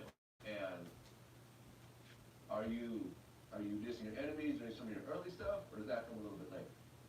I always been a diss rapper. Like even when I was recording on the phone, like niggas I was into it with, I always been like that. Like, you know what I'm saying? Like it just like got to a point where I wasn't getting views like 100,000. Like I was like getting like 1,000 views, 500 views at first. Then I was picking up views with Steam. I dropped my first real video. It's called Coming Up with me and like 2 of my other friends. They got like 300K, 400K. That was not like, oh yeah, lit. I could like turn up for real. Right, you're talking about Stunt and Los. Yeah, Stunt and Los. Yep, free stunt. Yep. Okay, so you put that out, and now you're actually getting, you're performing in clubs, so a little bit of buzz in the city. Now it almost looks like, okay, I can probably do this seriously. Yep, I was performing like everywhere, any team party in Jacksonville, I was performing up for free. Coming in 100 deep, we turning up. Yep. Okay, and the next song was Reach the Top. Yep, me and my little cousin TJ, RP TJ, yep. And that hit like 700K. That damn near hit a million, and that was one of them songs, like, we were just in a moment with that song. Like, we didn't even know it was gonna do that many views. Like, you know what I'm saying? It just hit. Okay, and I think that same year you put out Dirty Six with Soldier K. That was before that, I think. Cause we put out 2 versions of that. We put out one before, there was like, the video was so trash. Then we redid it with, I think Ethan, who shoot like Young Dolphin's video, we did one with him. That's the one we kept up. Okay, and I mean, at the time, you were the only person that was rapping about dead people in your city. Yeah. I kind of like started that wave in my city. I started that wave in my city, and everybody just ran with it. And I guess you were shooting some of the music videos in cemeteries? I shot some at cemeteries. I shot some like in my hood. Like, I was shooting videos everywhere. I mean, you got shot because you were dissing somebody that was dead, right? Yeah. Then after that, you start rapping about dead people. I rap about it before then, but it just somebody actually died. Like somebody died, so they was like, you know what I'm saying? They wasn't hurt about it, you know. So that was like the karma, the instant karma. And I mean, you see this in Chicago somewhat. Yeah. But generally in hip hop, this is kind of a new thing. Yeah. Most people really don't rap about dead people. Like, Who you telling? this is a taboo, essentially. But you kind of made your name off of it in a way. Yup, in a way. But I'm really talented for real. Like I actually had like songs that like Reach the Top wasn't no diss song, like Dirty Sticks wasn't no diss song, but you could like coming up that was kind of like a diss. But you get what I'm saying? I was talented and I could rap and like it wasn't like I was just dropping trash ass songs. This people they like, oh he can rap. Like he did, but he could rap for real, you know? Yeah. Okay, so you keep dropping songs, and you dropped Just Talk. Just Talk, yeah, that was one of my favorite songs. Then you dropped Feel It. That was the one that did it. That was like my first million views. Yeah, you got 1.4 million views on YouTube. Yeah, that was my first time hitting a million views. Was that around the time you ended up moving to Atlanta? Nah, I moved to Atlanta like 2018, 2019. Okay, that's like a year later. Yeah, I think Philly was like 2017, yup. Yup. Okay, so why move to Atlanta? This is like when Say Cheese made that little, the first Florida list, right? I ain't know nobody knew about me, like, I ain't know I had a follow. This probably when I had like 10, 15,000 followers on Instagram. So Say Cheese posted that first Florida list and I was on it, so when he posted it, a lot of labels went to reaching out to me. Alamo, 300, like a lot of people went to reaching out to me, so I'm like, damn, I'm getting harassed by the police in Jacksonville. People already want to kill me. My best bet is to move to Atlanta, you know what I'm saying, to try to network, be in studios, be around more artists, you know? That was like my best bet, and I went with it, and it worked out good. Okay, so you moved to Atlanta, Yeah. and you ended up hooking up with Zaytoven. Mm-hmm. Okay, who's one of the big talents out there. Definitely. OG. He's from the Bay, like me. Yeah. I've interviewed him a couple times. You know, this is the guy behind Gucci. This is the guy behind a lot of Future's early stuff. I mean, pretty much everyone in Atlanta. Why has a fuck with Gucci didn't Zaytoven fuck with him? somewhere. Yeah. And you guys actually do a project together. Whole project, yup. Okay, how did that feel to do a whole project with like a legendary producer like Zaytoven? But I ain't gonna cap. It was so real to the point it felt like fake. But I'm like, damn, I'm really with Zay, like, and while I'm with him, all these famous people popping up to the studio, like, I'm seeing all these people, like, he hooking me up with all these people. I'm like, damn, like, Zay a real one, like, we probably did, like, we did so many songs to the point we could've did, like, 2 projects, like, 2, 3 projects, you know? Like, yeah, I got Major Love with Zay. He took me on tour with him. I did, like, probably, like, 5, 6 shows with him. He took me on tour, like, he just showed mad love, like, that's why I always got love for Zay, yeah. Okay, and then 2018, that was like the year that things really started to take off for you. What did I really can't remember what I dropped in 2018, yeah. Well, you put out Crooks. Oh, yep, that was my biggest song at the time, matter of fact. That was my biggest song. Okay, and then you did Slide. Yep, that was the Slide remix. Yeah, that was when I was like picking up steam. Cause I wasn't really dropping on World Star then. Then I went to dropping on World Star for the first time, and like everything went to picking up, like my views, my following, and everything. Yeah. Right, I think you dropped Voodoo right around that time also. Voodoo was after, yup. Exactly. Okay, so now you got this project with Zaytoven. You got a bunch of songs that are getting millions of views. Yeah. Okay, so how does it feel to come, you move to a whole different city, whole different state. Yeah. After grinding for so long, you got a project with Zaytoven, and you got a bunch of songs that are getting millions of views. Yeah, like, it was like a relief, like, I'm like, y'all, I'm doing great, but I'm looking at, like, all these artists on Instagram. I'm like, damn, he doing this, he doing that. I could do that shit too. I need to do this, I need to do that. So it just put me like in a like grind mode. Like I'm like, I got to grind hard. Like you know, I'm like I got to grind harder. Okay. Is the money starting to come at this point? Money was coming, but it wasn't really like a lot. Like I wasn't signing no label. You know what I'm saying? Like so everything I'm getting is like all me. You know what I'm saying? Yeah, I probably had like 70,000 followers. Yeah, like 70,000, 80,000 followers. So I had got a blue check on Instagram. So yeah. Okay, is there a reason why at that time you didn't sign any labels? Because, like you say, people were already calling, and now you actually have, you know, more so than just to say cheese shout out. I mean, now you actually have songs, and now you have projects, and you got Zaytone behind you. Like, why not sign with someone to just get a big upfront check like a lot of artists do? Cause it was like, I was like just looking at everything that was going on around me, and the contracts I was getting wasn't that good. Like, I had an entertainment lawyer, and every time I send it to him, he read it over, we go, he like, man, they try to keep you on your masters for like 20 years, and I'm like, what? Nah, ain't that. We can't do that. Like, ain't nothing for. And I wasn't no buzzing artist. Like, I was doing good, but I wasn't a buzzing artist. So you know, the labels, you gotta like either already have a lot of numbers, or you gotta like, you know, like for them to really just negotiate with you, and they wasn't like some of them. They wasn't trying to negotiate what I wanted. So I just waited it out. Okay, so you're building a career, things are doing well, but back home in Florida, there was the whole beef that was kind of brewing with you and your people and Young and Ace and his people. Yeah. And a bunch of shit started happening around that. Now, in terms of your relationship with Young and Ace, did you guys know each other? And what was the whole, you know, the reason behind all the craziness that was happening? I don't know. I ain't really like. Me and him was always neutral. Like it wasn't no fuck you, and it wasn't like we cool. Like we was neutral. You know what I'm saying? Like we used to hang around some of the same people. Yeah.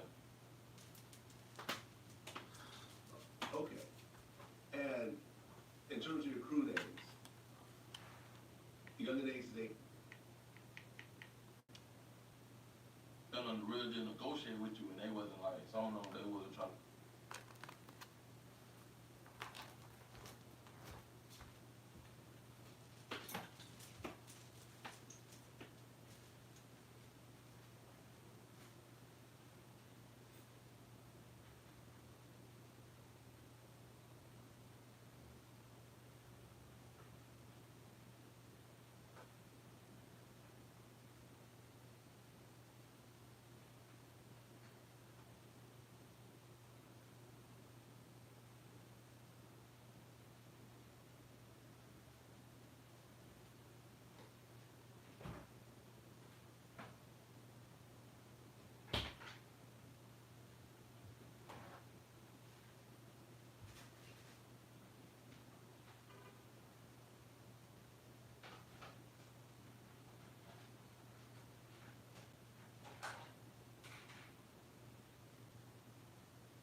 I just waited it out. Okay, so you're building a career, things are doing well, but back on Florida, there was the whole beef that was kind of brewing with you and your people and Young and Ace and his people. Yeah. And a bunch of shit started happening around that. Now, in terms of your relationship with Young and Ace, did you guys know each other? And what was the whole, you know, the reason behind all the craziness that was happening? I don't know. I ain't really like me and him was always neutral. Like, it wasn't no fuck you, and it was,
like, we cool, like, we was neutral. You know what I'm saying? Like, we used to hang around with some of the same people. Yeah. Okay. And in terms of your crew names, Young and Ace is ATK, you're KTA, right? No, my label ESPN, it's like ESPN, but it's a 6 with an SS, so it's E6PN. Okay, so what's KTA? Oh, that's something the internet came up with, bro.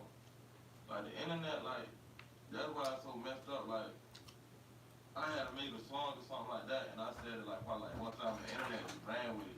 And it was something totally different. Well, you had a cousin, Zion Brown. Yeah, I got him on my stomach, tattooed. 19 years old, a man stormed into a house and shot him to death. Yeah. The guy that was arrested was a guy named DeAndre Thomas. Yeah. Did you know DeAndre? No, I ain't know, bro. I ain't know, bro, like that. When you heard about the murder, how'd you feel? I was crushed. Cause it's like, I could have saved him, like. The guy that was arrested was a guy named DeAndre Thomas. Yeah. Did you know DeAndre? No, I ain't know, bro. I ain't know, bro, like that. When you heard about the murder, how'd you feel? I was crushed. Cause it's like, I could have saved him, like, you know? I could have, like, cause I was, like, on the phone with him, like, he called me, he was like, hey, cuz, that's my cousin, you know what I'm saying? He like, cuz, let me come to Daytona with you. I'm trying to come to Daytona. I was mad at him for a dumbass reason, like, I straight told him, no, bro, you can't call me. Like, I don't fuck with you right now. Hung up on him. That night he died, so that shit fucked my head up. I'm like, damn, holding grudges with niggas like that shit ain't like that shit like crushed me, bro. You know what I'm saying? Wow. So basically in your mind, you're thinking if you had just let him come with you and you just let bygones be bygones, Yeah. Any shit anyways, he would have possibly lived. Yes, I'm a Gemini. I take shit to the heart, like little fuck shit happen, like, and I had to get past that little stage in my life. Like, I can't hold grudges no more. Like, yeah, that one situation that showed me. Well, after that happened, not to say that one thing had anything to do with others. I'm not gonna put that out there. Yeah. But Young and Ace got shot 8 times, and his brother died, and then some other people got shot. Yeah. Like I said, I'm not saying it had anything to do with the other situation at all, but now you kind of have this aura of, you know, all these shootings, all these murders, and it's just, you know, the whole Florida scene, the Jacksonville scene is just a mess right now. When that started to happen, how did you feel about it all? I really ain't too much. See, I'm from the north side. They from where they from. I really ain't too much care. Were you born between 1989 and 1999? If so, you can get $250 to spend at Taco Bell. Not to be like on some, I just really ain't, literally, I just ain't care, like, cause I was already going through so much stuff, I'm like, I don't give what they, if it ain't my hood or something that's going on with me, fuck whoever ain't with it, you know what I'm saying? That's how I was feeling. Well, after Young and Ace gets shot and his brother gets killed, you wore a T-shirt that said "Rest in Piss 23." Yeah. With I guess a picture of him on the shirt. Yeah. Good. Why do that? It was just like, if you ain't with my hood, fuck you, like, it was just like, I ain't the type, like, I'm a bold person, I'm gonna put a name on anything I say, you know what I'm saying? Like, people that do tit for tat, sneak this and stuff, when I do something, I'm gonna go all the way, you know what I'm saying? So that's what I did, I went all the way, and I addressed it, yeah. Okay. So now things are getting even crazier. Now, your girlfriend gets shot at one point? Yo, my ex. Your ex? Yeah. This is I'm probably mispronouncing it, Bouban baby? Yeah, I don't wanna speak about her. Cause that shit like whole relationship is on. But yeah, that shit happened. Okay, so your girlfriend gets shot. Yeah. So things are just getting insane, essentially. Now, are you just posted up in Atlanta, or are you going back and forth to Jacksonville? I've been moved back to Jacksonville. Moved back to Jacksonville, like, probably like a month before that. I was like in Jacksonville, like, down there every other day, you know? Okay, but most of your success came from Atlanta, right? Yeah. From that move. Yeah. Why leave the area where you made all these things happen to go back to your old neighborhood where everyone's killing each other? Dumb shit. Not following my first line, you know? But then, like, I was just trying to play this role, like, you know? But it was just like me, like, being ignorant, you know? Not following my first line. I know damn well I don't supposed to be in Jacksonville. I'm supposed to be doing this, but I'm just not following my first line. Well, right, because aside from the people you got beef with, the police are labeling you as a gang leader. Yeah. So now you have what I feel is the bigger problem of the police fucking with you. Yeah, it was horrible, bro. Like, bro. But they almost, my mom was still out. Like, bro. Like, we got it, like, cause they killed my little brother, like, they killed Kendrick, so we just got it 10 times worse. Like, they dumping out on us every other day, making us take our clothes off, searching our tattoos, taking pictures, like, they RICO'd us, like, you know what the RICO Act is, right? Of course. They RICO'd us, like, they had all us on the news. It just, my God, a couple of us ain't get picked up. Like, they just picked up like 12 people that, you know what I'm saying? We just had it horrible, bro, you know? Man, listen, when you get hit with a RICO, you don't even have to be caught with anything. Yeah. Like, they don't even have to catch you with a gun or drugs or whatever. They could just say, you're part of this criminal enterprise, and you're gonna get hemmed up with all these other dudes that you may not even know, doing things you may not know what they're doing, but now here you are. I mean, you know, Casanova 2 times. He's right now caught with the RICO, and he's a successful rapper. Yeah, he's sitting in the feds right now on a RICO charge. Damn. With no bail. He from down here? He's from New York, yeah. Damn. I thought he was out. Shit, I ain't gonna lie. No, he's not out. No, he's not out. I mean, he's tweeting, you know, he's having someone tweet for him, but no, he's sitting in a cell, and they denied him bail. Yeah. And, you know, he's Jay-Z. 20 years or something crazy. Yeah, because he didn't want to join do the free It's calls just an affiliation. with Jay-Z. You know, so once you get hit, like that RICO tool is something that really changed everything. Yeah, that's so. Were they trying to hit you with the RICO, or did you get hit with the RICO? Yeah, we was all on the news. Like they had it was probably like 30 of us on it, like, you know. But out of the 30, picked up like 10 or 12 people, like something like that. But all of us was on the list, like they lived all this gang members, this, that. They told us specifically out their own mouth, y'all get caught with a gun. Y'all won't give a fuck. Y'all get caught with a motherfucking bullet. We come to get y'all, like. Y'all not gonna have no way to charge. If you get caught with this gun, it's gonna say possession of a gun by a gang member. That's an enhancement. That's 20 to 30 years more than the average person probably catch like 5 years for a gun. We catch it 30. You know what I'm saying? Yeah. Told us this. I'm like, bro, that shit scared the shit out of me, bro. I ain't gonna lie to you. I'm like, damn, you probably not playing, bro. So are you still facing that RICO, or did they drop it on you? No. I mean, meaning drop it means that they not charge you. Nah, it just went away. Like it's still up to this day though. They told me, like, you know, don't get caught with nothing. Don't get scammed down. You still able. Like you get caught with a gun, you still catch like incredible amount of time that you don't supposed to catch it through regular civilian if you get caught with a gun. You know, the same thing applies.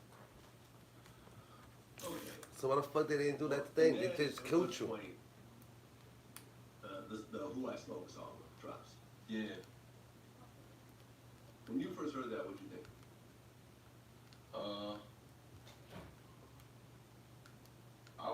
I ain't gonna say I was like, I wasn't mad at them who made songs, cause I know they don't like me. That's what they gonna do. They drop this song. I was more or less like, damn, like y'all just went too feelings. That's what y'all gonna do. Like y'all wanna make songs and shit. Like shit, it just be a lot of like faking ass shit going on in the streets. Like I just be like, damn.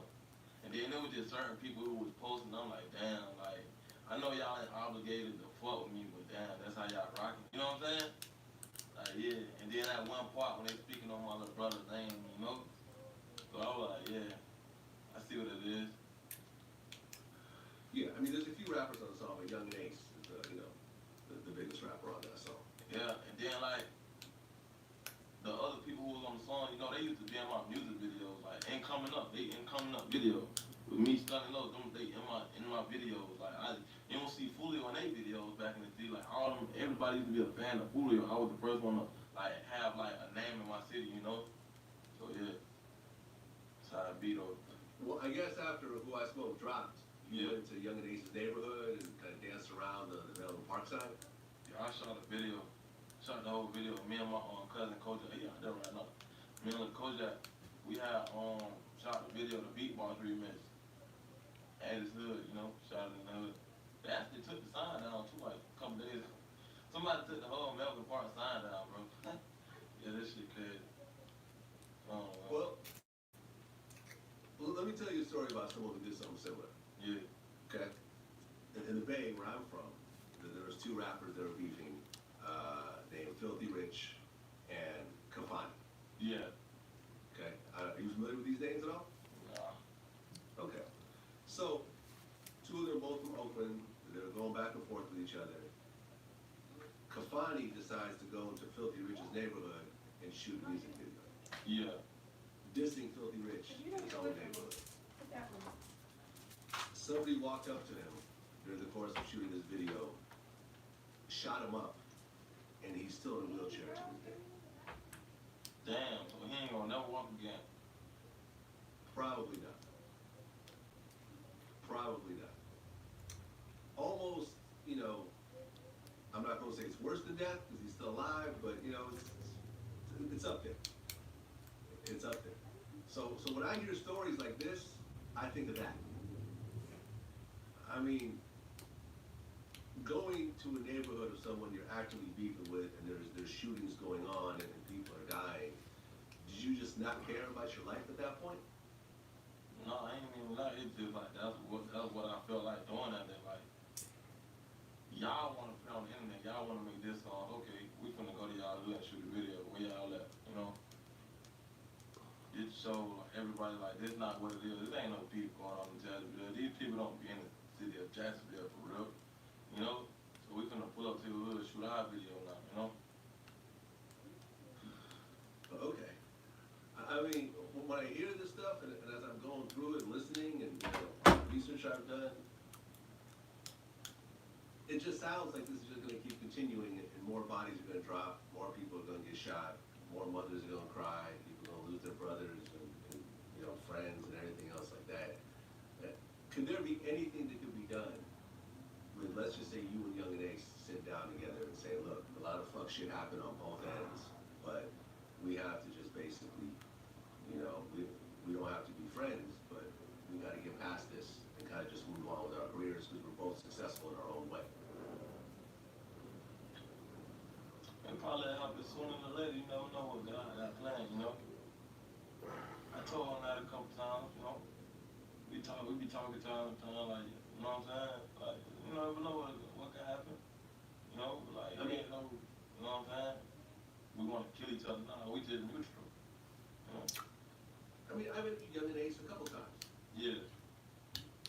Cool dude. I have nothing but good things to say about him. Yeah. And, as I'm sitting down with you, I'm getting, good vibes from you as well. I don't want to see two people that I've sat down with go at it. My purpose when talking about these beefs is not to escalate them, but to say, okay, here it all is, okay, these people got shot, these people got killed, I understand, but you getting killed over this is not going to prove anything. You know what I mean? Like, your mom is still alive, right? Yeah. You got siblings? Yup. People who love you? Yeah. You got kids? No. Okay. But you will have kids at one point. You know what I'm saying? I mean, you want to live long enough to have kids. For sure.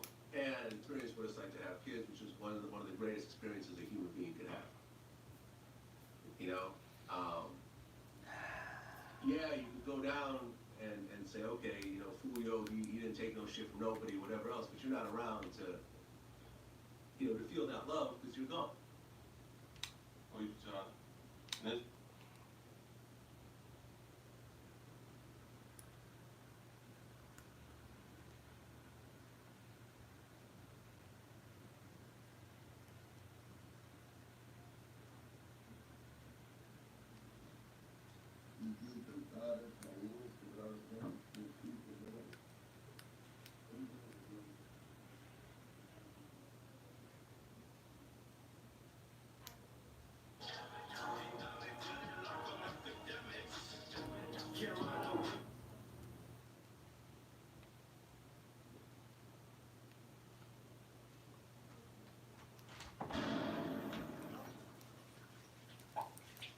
All right, Reggie, before we get started on this week's questions, is there anything you want to talk about before we get going? No, just we entering into the cancer season, so all you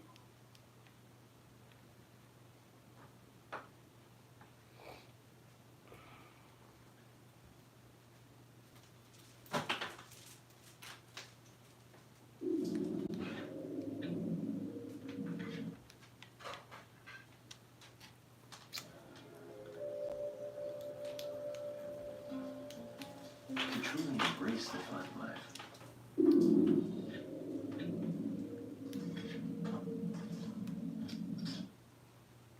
I seen your snippet.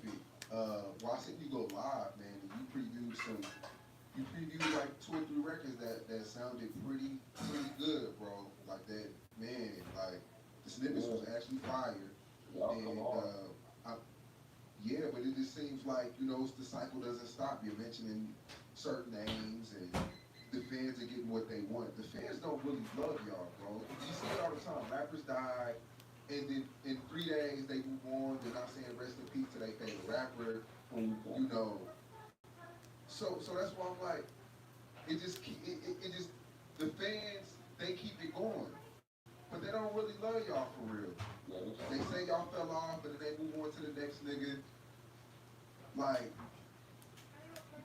you know what I'm saying though? Yeah, that shit be, I feel like he's been like that for a minute, but I feel like he's been like that for a minute, but that be what it is, what we signed up for, and start rapping and getting these big ass checks and shit like that. That's what it is. yeah, the snippets are fire. You're mentioning certain names. Yeah. It seems like you're responding. Because, I mean, when you got shot, a lot of people did, you know, a lot of people were trolling. Yeah. And, I mean, it just seems like you're responding to.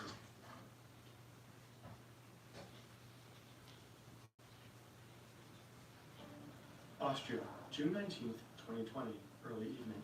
A taxi is speeding from Vienna to Wrocław Airport. Usually the trip would only take 35 minutes. How was that? I was selling crack on a private jet up in the Halifax. No confusion, it's a reunion. Hello, yo, welcome back. Get murdered here.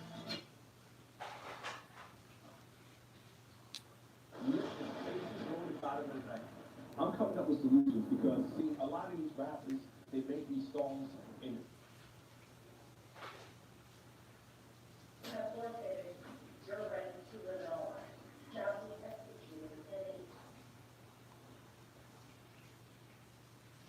who you talking to? Just like wrestling. And one day I will run into you. You better be bullish. That old is gonna work it. Yeah, yeah. Don't tell your problems to everyone. 80% don't care, and the other 20% are glad you have them.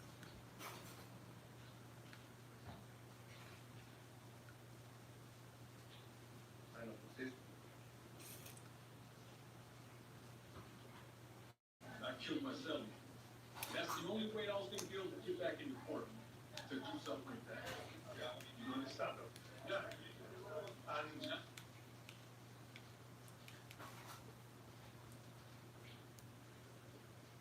How y'all doing, good people? Welcome back to the channel.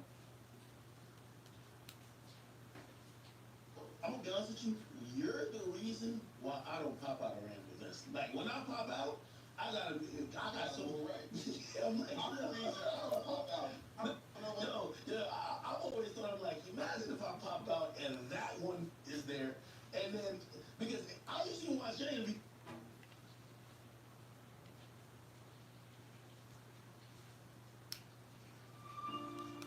This is Earth, 335 million years ago. I wasn't around then, but there's just one supercontinent, and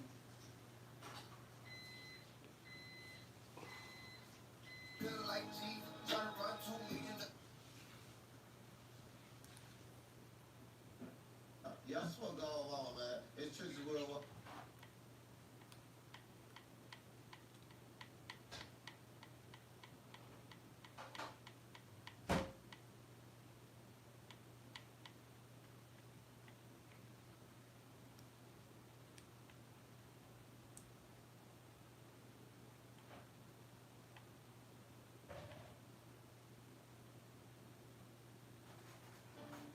Austria, June 19th, 2020, early evening.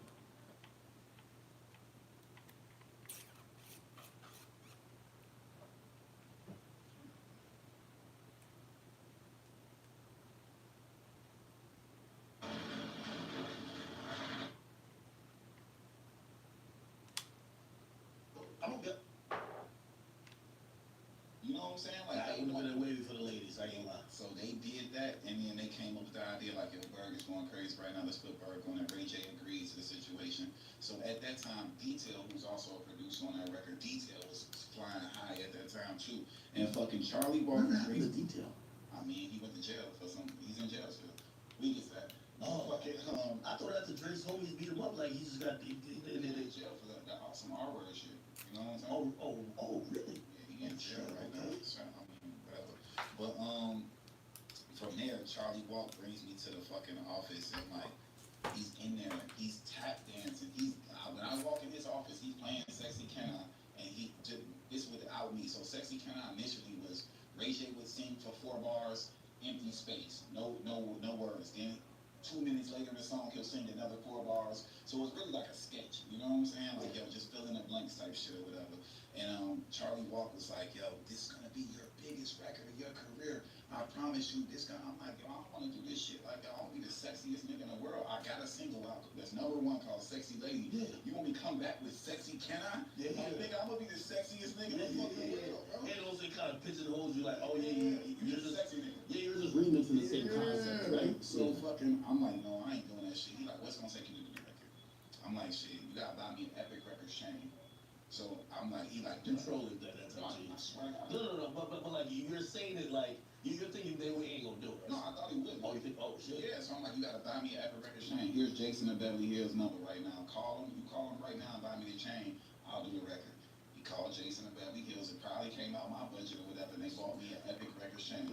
So I go back to Miami. We fly there and literally we walked from like the Lowe's Hotel to fucking Wet Willie's, and like we wrote, like I came up with the raps. My brother was throwing a couple bars at me and just different ideas. We walked from there, came up with the shit, went to Circle House where I work now crazy to this day. Laid the record and shit. Now the record's 8 times platinum. God damn. And I didn't, nigga, I went to jail on the set of the video at the first shot of the video to the song. Why? Bro, we in a Lamborghini. This is shot one. It's like 10 a.m. It's hot as fuck in Miami. Me and Ray J smoking in a Lamborghini. I'm smoking. We doing shot one. I throw a fucking roach out the fucking Lamborghini. Police that's like protecting us on the video set came and picked up the roach, smelled it. It was like, and cuffed me up and took me to jail. And this was Black Rock Beauty. Nigga, that nigga took me to jail. Shaquille O'Neal bailed me out of jail. And that's how I got out of the back. Shaq bails you out? Like 9 hours later, Shaq is a police in Miami. Shaq was partners with Ray J on that song. He gave Ray J 1.5 million to like do the album. So fucking Whack 100 and Money Mark and Ray J had a situation with Shaq. And fucking Shaq. Yo, I heard Shaq really tapped in. No, Shaq is tapped all the way. He tapped in the DMs, he tapped in all the shit. I hear He bought a couple bitches I know, cars and all type of Yo, shit. Shaq DM 3 of my chicks. Like, yo. If Shaq ain't even me a chick, something's wrong. Yo, you know who called me? Yo, Tootsie called me and be like, that nigga DM my bitch too. I'm like, yo, how the hell? Yo, Shaq is active. Like, Shaq and Sway Lee, they're DMing 3 to 4 of my chicks. Shaq, and what's scary part is Shaq has more money than all of us. Shaq is That's the problem. Bitch. Shaq got like a 300-foot yacht. And I was just like, I can't compete with a nigga like this. You know what I mean? No way. So the nigga came and bailed me out of jail, and it was beautiful. And we finished the video. And you wouldn't even expect that shit really happened like that, because the video looked like I was there the whole time. But like, this is back in the era when it was like ecstasy. They played though. Well, like Ray J and all of them introduced me to that lifestyle. They were probably fucking tons of bitches. But hold on, you gotta tell me. So, tell me the sequence of events. Why the fuck was Trick mad at you? Okay, so let's get back to that. So, Couch Records, Trick was. They locked them up and bailed them out. They like crazy. Now, this is after Sexy Can I is going crazy. I dropped my song Business. Now, The Business is my 3rd single. It's #1 in the country now. I used to play that when I was actually DJing. I used to play that on my R&B set. Like, yo, this is when you trying to get everybody to fuck. Bro, yeah, that shit was #1. I did the whole song in one take. My part, really? the whole part, and everything. Nigga, we was on Ecstasy and did it in one take. You better take some more Ecstasy. That was a great song. But this was the era when like I was around Irv Gotti and Ja Rule and all them, so I seen him make them hits on Ecstasy. I'm like, yo, I gotta be on that shit. You was getting with the secret sauce. Niggas about to pop Ecstasy all day now. So I did that record, and I think that someone from Koch Records was like, yo, can Bird go to Trick is doing a club, and can he go do the appearance there when he goes to do, I'm headlining Summer Jam in Detroit while this is happening. Yeah. So I'm like, I think my management at the time, and then like declined it, like, nah, like, he don't want to do that. And I think he felt the way about that. So I come to the scene on a private jet to Detroit. I get there. Now, it's the night before the show. So I'm there a day early in the city. I'm just with my brothers and with my entourage at the time. My entourage shows up on a tour bus or whatever, with the guys or whatever. So I fly in on the jet, and I'm just like you. I'm drinking, I'm smoking. Where the hoes at? What up, You know what I'm saying? man? Like, That's in Detroit, like, what's up? Like, what we doing tonight? So I can't make this shit up. I think 112, Slim from 112, and like my brother at the time was part of my entourage was like, yo, let's go to this spot, let's go to this club or whatever, let's go ahead. And I'm like, all right, bet. So we get to the club, we go in there, and fucking now the waitress is they're Young Bird in the building, blah blah blah. They doing a whole movie. I'm trying to slide in on the door. I ain't do no hosting, they ain't pay me or nothing like that. But once they see you there, like, that's how they gonna get the bottles flowing. Exactly. Yo, Perkins in there, like, yo, what's up? Exactly. Bottles? Yeah. So I'm thinking now I'm looking for the type of reparation, like, yo, they shot me out, they trying to give me the mic and shit. Yo, what the drink said, give me some bottles for free at least. I'm not trying to do that. So they take me to the back room with my brother and security. I had U.S. Marshals with me the night this happened too. So Right, that's what I'm fucking talking about. very technical and fucking. Wait, you had U.S. Marshals? Yes, bro. But look, we get to the club. It's the first red flag that I should have seen. We get to the club and they like, it's police all outside the club, and they like, look, the marshals, you can't bring no gun in here. But I'm What like, do you mean? This is U.S. Marshals. they said we couldn't bring no gun in the club. But mind you, we like 20 deep, so I'm like, yo, let's take them guns back in there. You know what I'm saying? Like, we ain't on no bullshit. We ain't came back. Take the guns back on the tour bus. Wait, did you want to be like, yo, Yeah, and I'm 20 years old. Like, that shit went over my head. Yeah. You know what I'm saying? So they take the guns back. We get in the club. Now they shout me out. So I'm like, yo, let's go talk to the promoter or whoever the nigga that's doing the party, and let's figure this shit out. you gotta break you up, son. We go up there, we go upstairs into like a fucking private room, office type shit. And fucking, he's on the phone talking, blah, blah, blah. I'm like, yo, we need bottles or something like that. Let's get this back when Patron was the shit. I'm like, hey, let me get some more liquor. I ain't gonna lie to you, like, dude, this shit is flowing right now. I'm like, yo, yeah, 2 hours straight.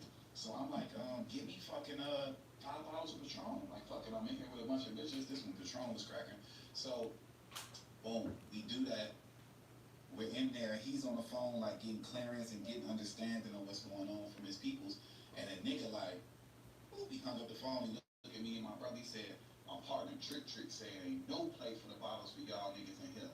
And it's a white man that's talking to us or something like Wait, that. what? In the club. Wait, so you didn't know the whole time he's on the... No, nigga, I'm at the club that they wanted me to go to at the time. Yo, we end up there. Mysterious, like, yo, bro, I end up there at the club. But Trick wanted me to go on the couch. Management flaked on him and told him I wouldn't do it. He thought I flashed on him and was like on some high horse. Oh, yeah, on something. So Get out now of here. we end up in the club regardless. So once he said that to me, I'm like, But he's not at the club, because the nigga at the club. no. And look, think about it. The guy that I was saying is my brother that was with me. He was his old manager was cousins with Trick. Tom and Trev was his manager because he was a rapper at the time too. So like he fell out with his people. I think because I had a show at the Roxy in LA and he was my hype man and they were outside and he wouldn't go get the niggas from the front. So they felt the way and they said it. This is the reason why I didn't go to the club. Cause they said it to him when they left him outside. They left him outside. That's a serious thing. You leave the homies outside the spot. You They over said there partying. at that occasion they say, yeah, we gonna have a problem. Go through Detroit, nigga, with Trick, my family there. So they said that to him.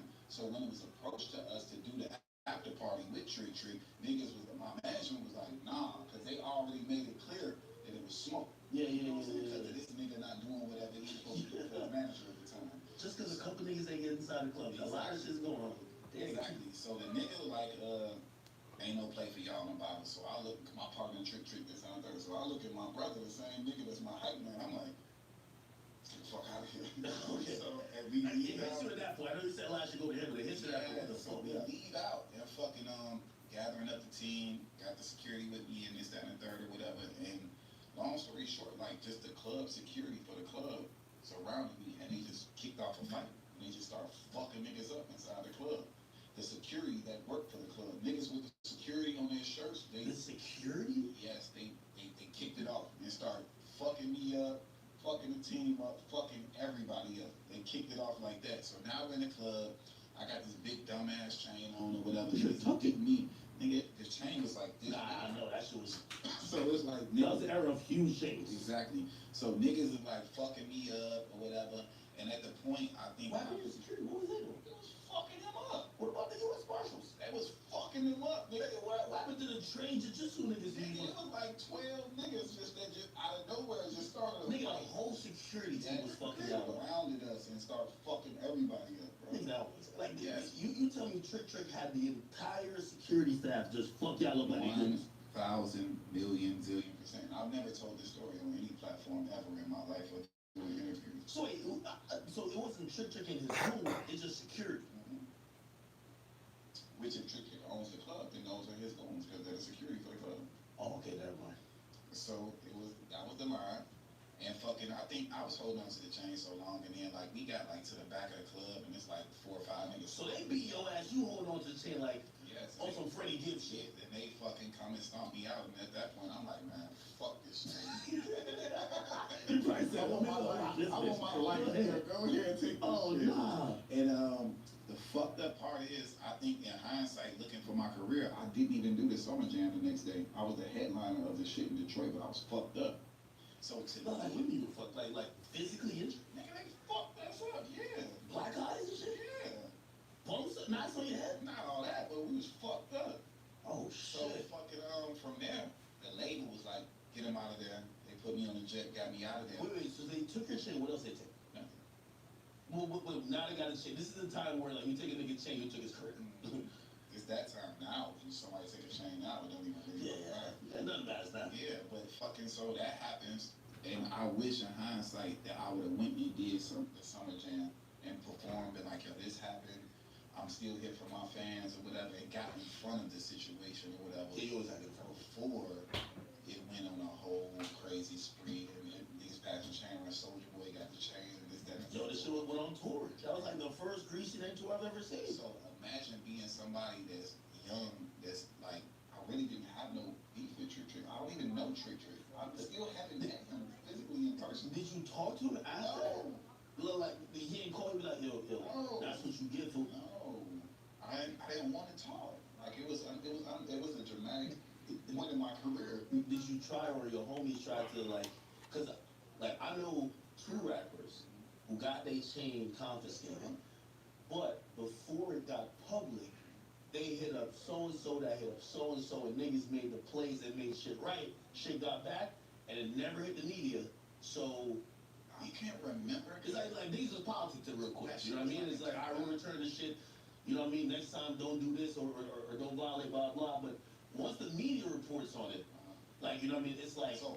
yeah. But this is the beginning of like World Star being popular and all that shit. So I caught the first one. I took all the arrows for everybody else that took them before. Every time I see a nigga with your chain, they had the World Star logo over it. Bro, and that's really what happened. And from there, I was just like fucked up behind it, because it's like, damn, like, imagine something happening to you and you really don't have no beef with the nigga that's up, this shit is going on. Like, I don't even know how to explain it or whatever to say in an interview with them like that. It's like, damn, I don't even fucking know this nigga. How did you feel? Because I've always wondered, I'm like, yo, I think these days public embarrassment is such a bad thing. Like, yo, you might have a nigga who might be like, yo, niggas think I'm a bitch.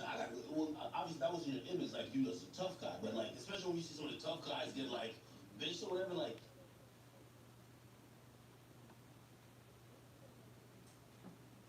you think about Dre, she didn't, like, yo, that's like a good finesse for her. That's kind of, no, I mean, You ever smash her? no. Really? Yo, she's one of the few people I've seen in person. That's the one time I went to, like, some real industry. Back when I was with John, they invited me to BT. Diddy Crib. That's all we gotta say. Yo, Drake, watch us. Drake, Metro, Diddy Crib, just create the next rhyme. Go ahead. So we were all there initially, and we were making records like in his studio at the house or whatever. And like, and Cassie was there, Jay Electronica. You know, try to push over Cassie? Cassie? Cassie was like a sister. You know, I did a bunch of records with her as well. Oh, Puff put that fear of God in you. Nah, That nigga probably looked at you. Fuck with Puff like that. That nigga probably looked at you like, nigga, I'm worse than Mano and Trick, nigga. He didn't fuck with me at all. He really didn't fuck with me like that. We gonna get to the Diddy. See what? My producer, Rob Holiday, that was signing me, that made all the beats with me on the business, sexy. I like when you always give credit. Yeah, like, he's the one. Diddy literally had me come to the studio, Daddy's House, pause, while I was at like on fire as an artist. He like, damn, bro, like you killing it. Who making your beats? I'm like, shit, I'm doing it with my guy Rob. He actually at the hotel. He like, tell me to come up here. He came up there. He did his Diddy with him, private jet, blah blah blah blah blah. Now my producer is with Diddy or whatever, and like he's Diddy's producer now. He's actually the guy that cultivated all them songs like Last Train in Paris, Love Come Down. Rob produced all them records. So Diddy kind of like stole my producer from me. Stole your man. Yo, I'll be tight as fuck if Diddy stole my producer for a fucking freak off. Like, god damn it. Hey, yeah. Yo, we over here creating records. You got this thing over here in a dark dungeon. So yeah, like last time I seen Dre or we saw about that shit, she was with Puff. And I fucked her. I feel like she was giving nigga a hang. This nigga Puff is trying to have a meet with me or whatever, and like fucking we there, and like Cassie's in the house or whatever, and like Dre is there or whatever, and like Dre is sitting next to him. Yeah, and the nigga's trying to have a meeting with me, and like I think that like Dre like giving him a hand job or something under the cut blanket. You know, I'm like, bro, I don't want to talk too much. I went back downstairs with Travis Scott. Wait, Dre a freaky like that? I don't know. Yo, I ain't gonna lie. She listened to some while she said my whole list could be deleted. And honestly, if she wasn't that attractive, I would say no, it can't. But she's so bad, I'm like, yeah, it can. Yeah, it can. For her, it can. She bad. So she gave him a hand job. I thought they like niggas though. I don't know what did he do behind closed. But So the you're weirdest saying thing he ever did with me was like, yo, like, but it's like, yo, that dude, I was at a crossroads in my career, and like I was about to leave Atlantic Records because I felt like Atlantic was playing with me a little bit. And What year? We gotta say what year because the fans is definitely watching this too. 2020. Oh shit, you on there in the scope now. I ain't know that. So fucking I was just like at that time like I'm going crazy and now we got a real relationship where I got his number, I could FaceTime him. So I was in Mexico like recording a bunch of songs and shit. And I was just like, bro, I need to come holler at you. I feel like I'm at a turning point in my career, kind of like when you were at with Andre Harrell before you got with Clive Davis, then you started Bad Boy. Like I'm at a turning point. I'm at a fork in the road. I need your advice. And fucking come to the house, drinking or whatever. They're like, he ready to see you. And like they brought me like to the fucking closet inside his master bedroom. I guess he eating in there or whatever. No, we don't. No.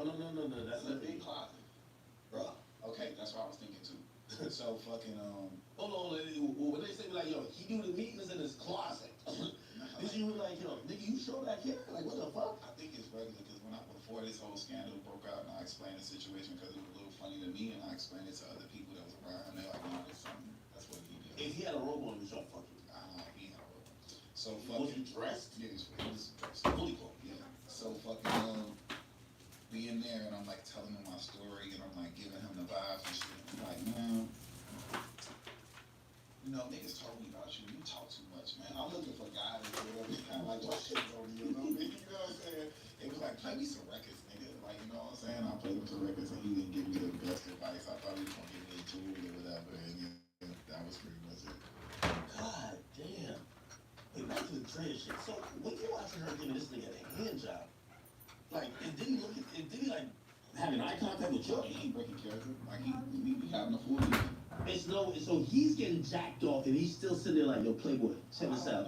Right here I'm assuming what's happening. I can't confirm or deny, but I was assuming.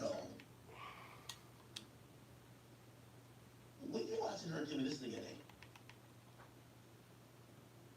It was a little funny to me and I explained it to other people that was around and they're like, nah, there's something. That's what he did. If he had a robe on, he was trying to fuck you. He had a robe. So Was he dressed? Yeah, he was dressed. Fully clothed. Yeah. So fucking be in there and I'm like telling him my story and I'm like giving him the vibes and shit. And he's like, man, you know, niggas told me about you. You talk too much, man. I'm looking for guidance or whatever. He kind of like just shit on me a little bit. You know what I'm saying? It was like, play me some records, nigga. Like, you know what I'm saying? I played him some records and he didn't give me the best advice. I thought he was gonna give me a jewel or whatever. And yeah, that was pretty much it. God damn. Wait, back to the trade shit. So when you watching her giving this nigga a hand job, like, did he like having eye contact with you? He ain't breaking character. Like we having a full meeting. So he's getting jacked off and he's still sitting there like, yo, Playboy, check this out. Right here I'm assuming what's happening. I can't confirm or deny, but I was assuming. Old school free. I ain't gonna lie to you, yo, that basketball player she dating gonna start catching phase with all the niggas. You, Gilbert Arenas, because everybody, you heard their story, they said she was in the backseat giving neck. I didn't know she freaky. I like freaky chicks. But I don't want no freaky chicks that nobody can tell a freak story about. That's the crazy thing. Everybody like freaky girls, but nobody want a freaky girl that another nigga could be like, yo, bro, let me tell you what she did to me on the yacht. You're like, oh, hell no. That's just a man shit. That's a, you know, like we all want like a girl that can slut you out, but you don't want to be able to walk in a room with your peers and like 7 niggas that had your girl too. So it's kind of like you want like a seasoned vet without the body. It's not realistic.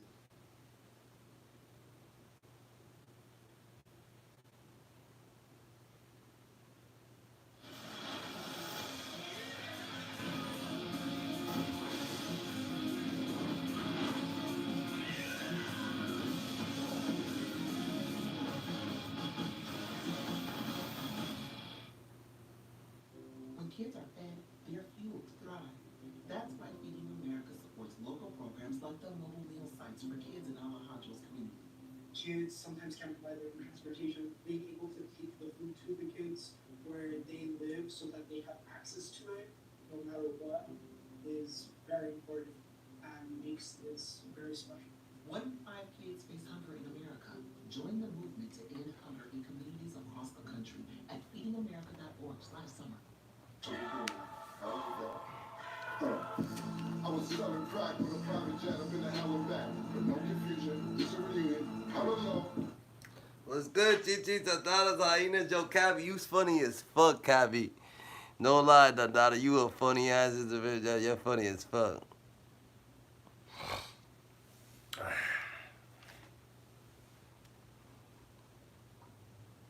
You think about Dre, she did. Today, I'm with the strongest Marines I know. They'll be challenging ex-convicts to find out who is stronger. Starting with the deadlift. Marines, who are you guys setting up? Mateo? We got Max Lee.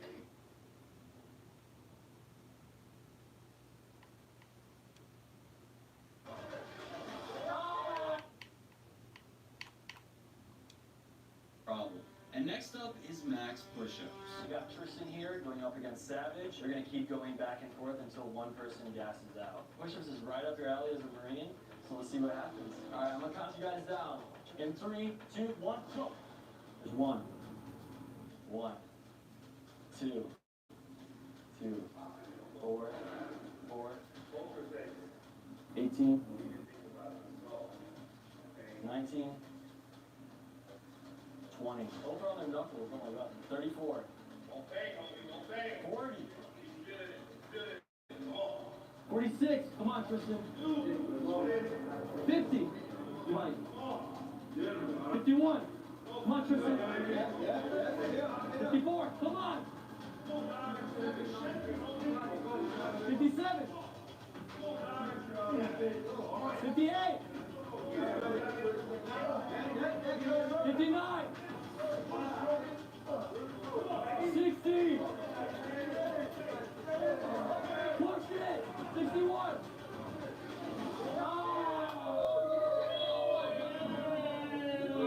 Next, we have arm wrestling. One person from each team will go up. Marines, who you sending? Matt? What about you guys? Jose. Okay. Ready? Go. Stay square. Stay square. Hey, stay. Keep the shoulder forward. That shoulder forward. Watch your hand. Watch your hand. Watch your hand.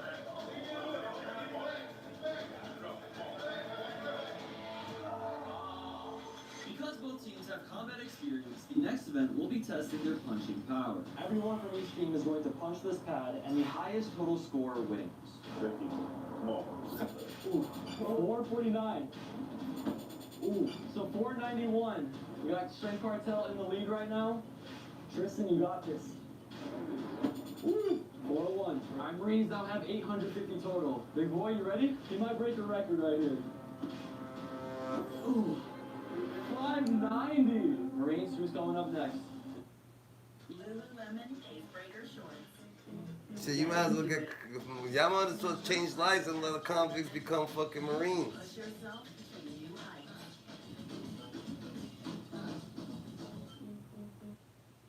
The Taco Bell Cravings Value Menu. 10 choices, each just $3 or less. Starring the 3-cheese chicken flatbread nuts. Grilled chicken and gooey cheese snuggling up together in a pillowy flatbread.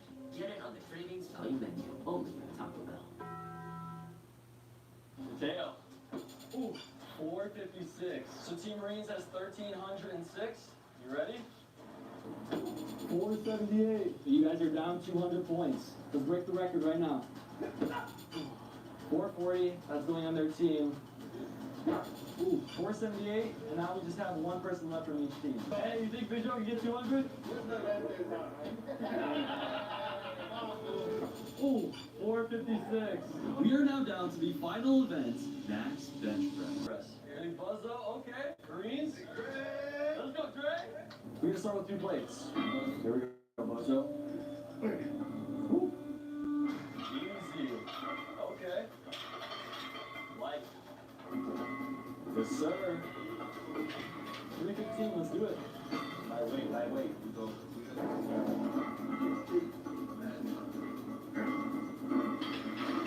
Dre's up. You got this, Dre. I'm alone. I'm not lonely. It's the difference. I'm alone. I'm not lonely, Gigi. I'm alone right now, but I'm not lonely. Four wheels? How you feeling right now? That's different. Alright, Dre, how you feeling right now? Bit exhausted, but I mean, we're going to push, you know. 405 is heavy, bro. It's a serious weight. What's up? Are you sure you don't want me to slide you?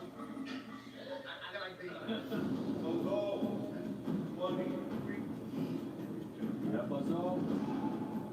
Woo! You got this, Dre. Let's go, Dre. Come on, come on. Down it up, down it up, down it up. Let's go. Up. Yeah.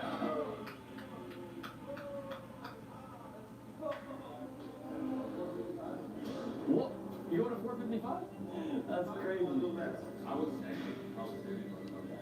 I can't get 455. Some serious weight right here. Come on, you got this. Down, Buzzo. Put up. Charlie. Come on, dog. All right, man. Go, Buzzo.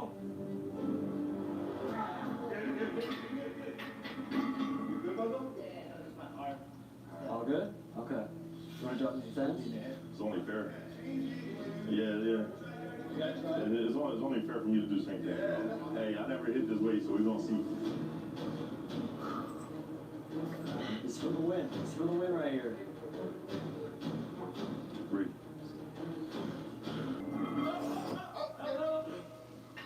Maybe going straight to 455 wasn't such a good idea. But you can. Because we tried lowering the weight to 425 and even lowered to 415.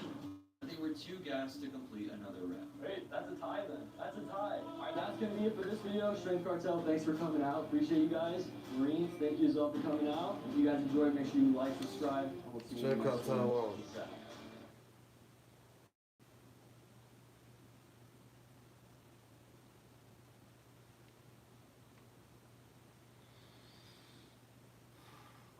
Tonight, my dick.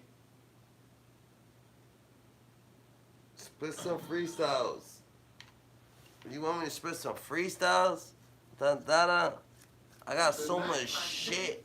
So much shit, Dantara. You want me to spit some freestyles? I honestly just need to head to the studio, Dantara.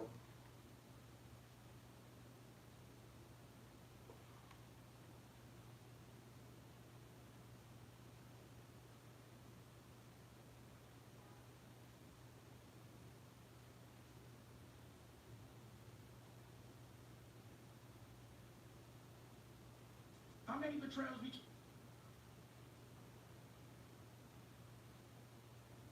Our galaxy, a place filled with countless mysteries and wonders beyond our sea, is just one among potentially hundreds of millions we haven't yet seen. At the young age of just 26 years old, Jacksonville rapper Julio Fulio was shot and killed at a hotel in Tampa, Florida. Now, an eerie death to many, as fans have realized he predicted his own death and even wrote a song about it.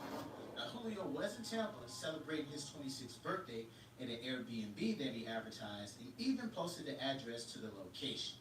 The pool party start the day at 5, 6 o'clock. You already got the address, pull up, man. You got the address, pull up. If you need the address, DM me right now. The pool party start at 5, 6 o'clock. DM me for the address. At the young age of just 26 years old, Jacksonville rapper Julio Fulio was shot and killed at a hotel in Tampa, Florida. Now, an eerie death to many, as fans have realized he predicted his own death and even wrote a song about it. Now, Julio was in Tampa celebrating his 26th birthday at an Airbnb that he advertised and even posted the address to the location. The pool party start the day at 5, 6 o'clock. You already got the address, pull up, man. You got the address, pull up. If you need the address, DM me right now. The pool party start at 5, 6 o'clock. DM me for the address, the DM Fulio with the ESPN. I'm gonna put it right here. We just got bruh. You got to add it. You got to add it, man. Push up. We just got to this bit. Tampa, Florida, man. You already got added to the pool party push up at 5:30, man. Push up at 5:30, man. We finna get everything right. Push up at 5:30, 6 o'clock, man. It's up. I mean, drinking, cuz.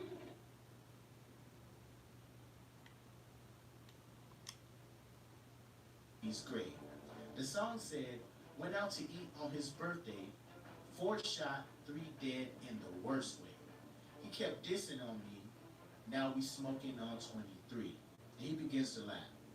Now, ironically, it was 4 hit, and Julio passed away from the attack on McKinley and Fowler Avenue in Tampa, Florida. Now, many fans were not surprised that he was actually taken out. Many people were surprised that he actually made it this far in life. Now, a rapper he once collaborated with, Spinna Benz, actually had a reaction to what happened with Julio Fulio. He said, I don't know, but today seems kind of odd. No barking from the dog, no smog. The mama cooked the breakfast with no hog. Borrowing lines from Ice Cube. He also put some laughing emojis and saying, it's a proud day to be an American. Now, it definitely seems like Julio was obsessed with death and obsessed with dying. In his latest album, Resurrection, he had several songs on there. Deeper Than Rap, I Don't Need Love, Pain, Gangsta Beast, Sunshine, Prayers. He kept mentioning his family, talking about all the shootouts that he was getting in, all the bodies that he actually took, and also about him dying. Now, it definitely seems like he predicted his death. It's definitely a crazy situation to be so young, only 26 years old. And not only that, but you're also getting killed on your actual birthday. Definitely a strange situation. Now, he did have a lot of ops, like I mentioned before.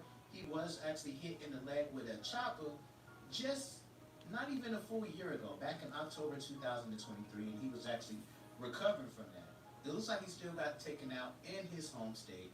Now, initially, he was hit up in Jacksonville, but this time he was actually hit up in Tampa, Florida. Now, it is a crazy situation. I definitely think the power of life and death is in the tongue. It even says it in the Bible, it's in his tongue. And that's all he talked about. All he talked about was having weapons, taking people out, getting taken out, being in shootouts. You know, no other type of content but that. So a lot of people aren't surprised that he actually predicted his own death. I mean, he pretty much lived everything that he was talking about. This is the worst you've ever seen gun violence, whether it's in your city, your hometown, or in the United States, period, or has it been worse before? In your opinion. Ain't never been like this, cause like these jits, they know too much. They know how to get access to a lot of shit. Like, people just make content just to create content.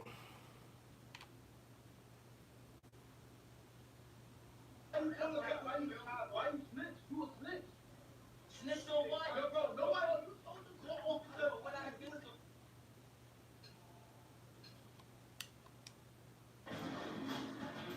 Over 1 million motorcyclists trust RevZilla for their online shop. Why you snitch? You a snitch. Snitch on what? Bro, nobody. You told the court officer what I did. Bro, you told the court officer it was there. Pull up right away, bro. And they put you in the cap. I come outside, bro. Ain't no funny that you really pop, man. Like, why you even trying to come tell the truth, mama? You is pop, bro. Like, no funny. Like, bro, I robbed you, bro. I'm gonna keep it pop. I robbed you, gang. You ain't do shit. And I'm in the rolls right now.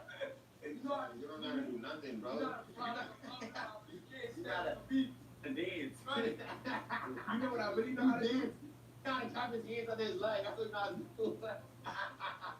Yo, I see you in honor, PJ.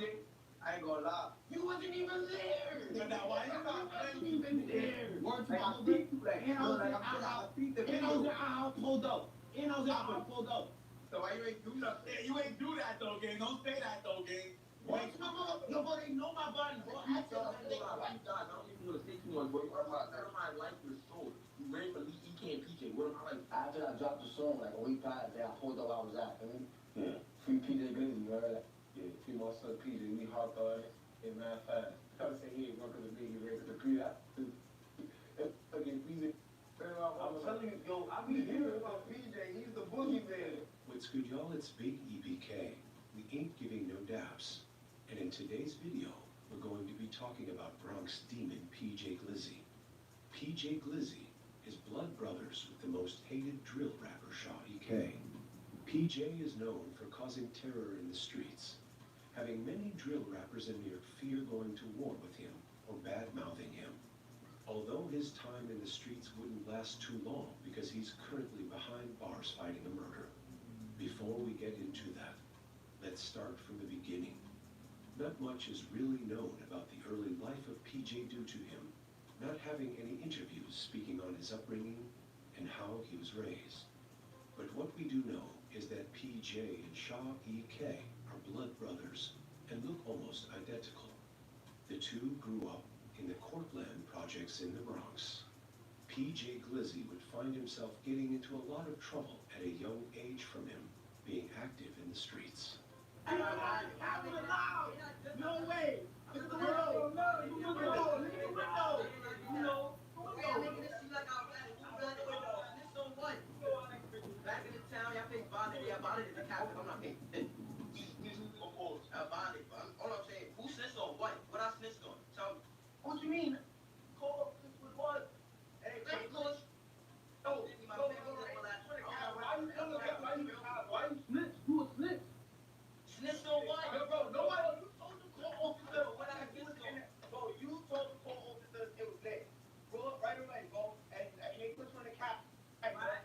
I come out tax, bro. What my dad? Where's my dad? It was my mom. It was your mom. So why in the cabinet? Remember, I was at the window looking in the cab with nobody but you. At only the age of 16, PJ Glizzy would be arrested for a murder charge. That shit was crazy. I'm like, nah, I know because I knew it. Yeah, I knew it. And then we was always rapping in my man's crib. My son PJ got a lawsuit. Oh, wow. I got locked up. Yeah. And then when he got locked up, he tried to say he did a murder. Oh, he got a copier. But the murder had the same chain as him and the same first name and last name. That's crazy coincidence. Like, he was like, what? So, and that was around the time when you were 16, you blew right this hour. Damn. He was 16 or right this hour. What was his, did he tell you what his experience was like when he was Yeah. God lived on some, and he was back, he went in there and Magnolia. Damn. So he was good to a certain extent, but he was there 2 weeks, came home. Okay. Because you was going to court, and they was going to court, so we pushing up on the money. I know the right. I know my name didn't do that. You know, to face the other. You was court and all that. Yeah, yeah. Wow. And then PJ told me, thought you still having to go to court for it. Okay. So the God, like pops and everybody was there, always good on my son. Yeah. Damn. Like you did it. Yeah. So then they found out, you gotta get a lawsuit, whatever the case may be. So now, he paid for the video. PJ Glizzy was wrongfully accused and mistaken for someone older with the same name and chain as the criminal spotted that day. PJ Glizzy ended up winning the lawsuit and used the money from the lawsuit to purchase studio time and pay for the video shoot or get shot. Shoot or Get Shot was the first drill song to catch steam for the Cortland OGs. Not too much time would pass until PJ was back in the streets Gucci because the lawsuit money had dried up. At the time, PJ Glizzy was cool with rapper Nas EBK through his man CJ Goon.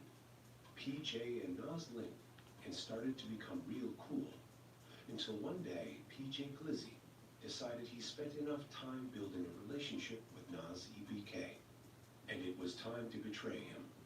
PJ invited Nas to a fake party and told Nas to meet up with him at the location.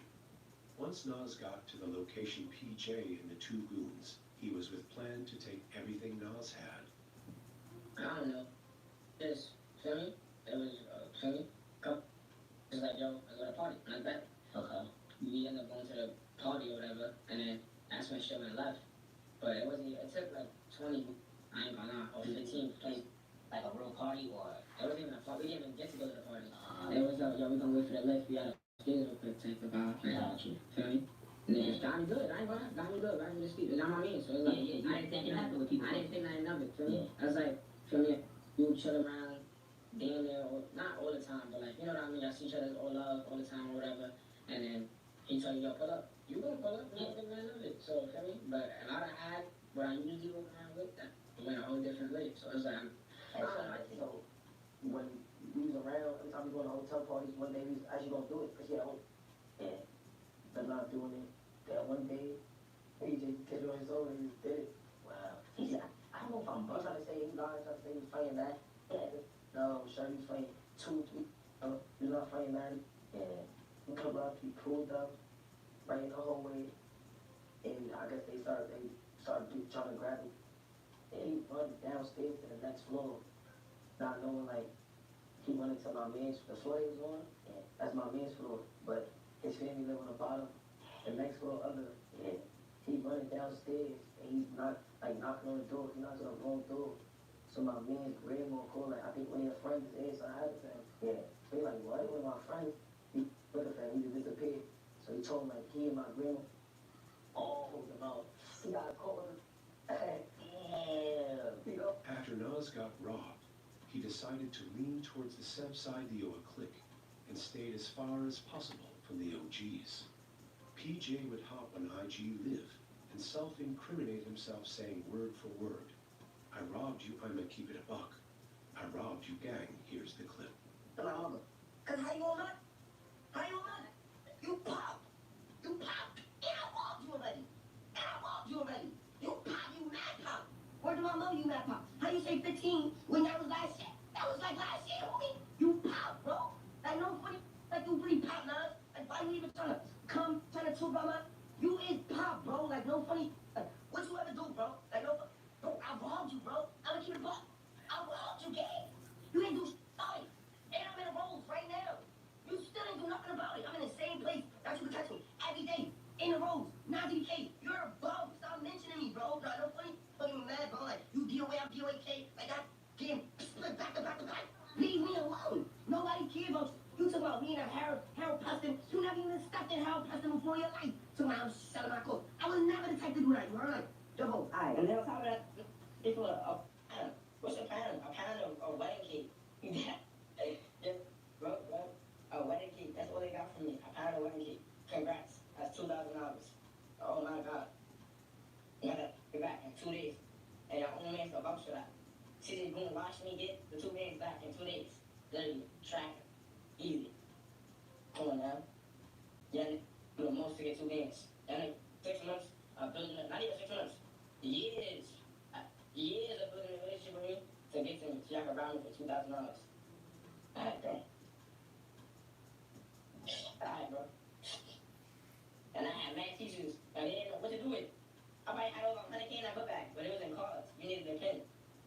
You didn't know the pen. Congrats. Now you like 1 or 2 days. Robbing Nas wasn't the only time that PJ had to get on bad timing with a drill rapper, after some of the OGs stole from Little TJ's man's J.Geek. I pulled up where I was at. Like after I dropped the song, like a week prior, then I pulled up where I was at. Free PJ Glizzy, you heard? Like then I pulled up where I was at, trying to do a little front, tick for tack play game with me, like they about to film me, you know. After that, they pulled that little funny move.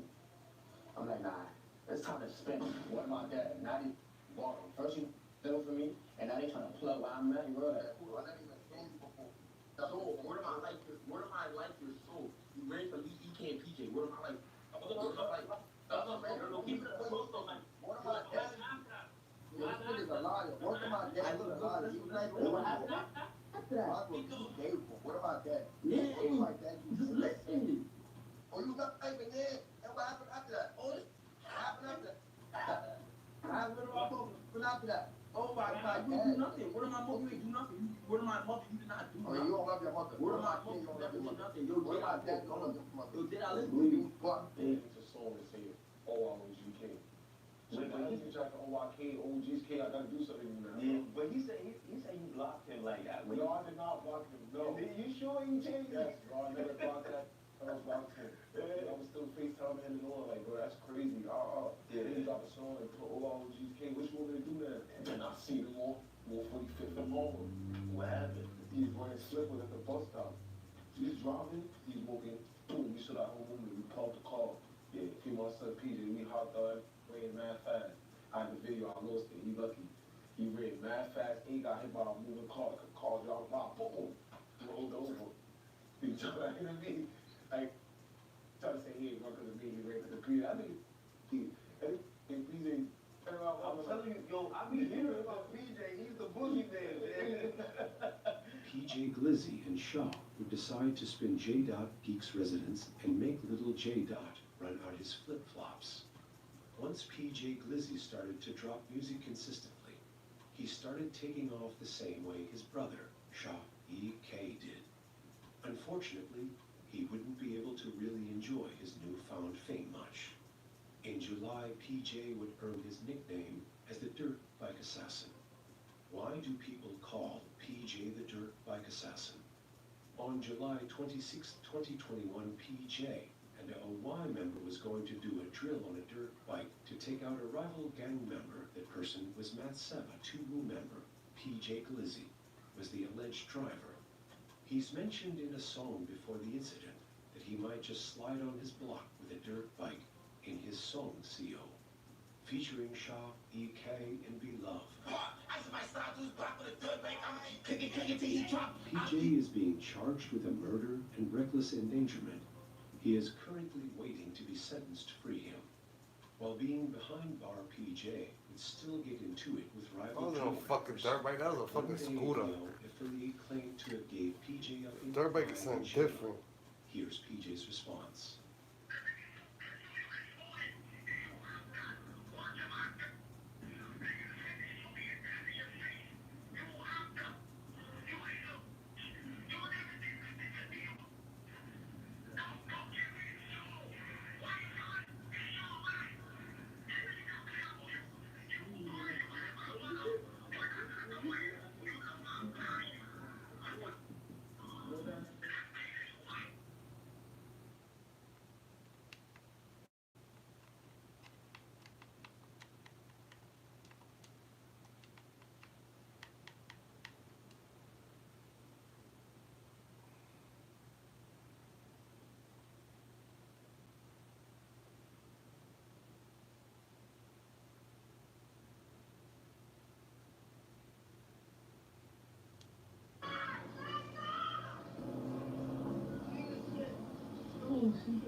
I always do my thing, nigga. I'm old, nigga. It's my city. I'm rich now. It's my city. Let the fear see you. Let the fiends see what y'all do to me. I don't get a low school grade on my dad. Y'all niggas gonna pay. Y'all gonna pay what y'all owe. Y'all owe me. Y'all been harassing me every day. I'm not regular no more, bro. Gangster. What's your name? Yeah, take my phone. What happened? Why he locking you up? Nah. Why they locking you up? Why you locking him up for? Give me the phone. Who else? The phone? Nah, them niggas is being mad heavy, bro.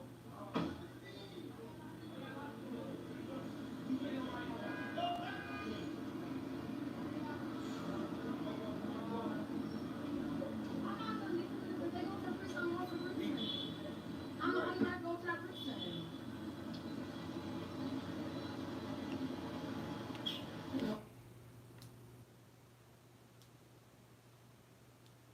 Be sucking dick.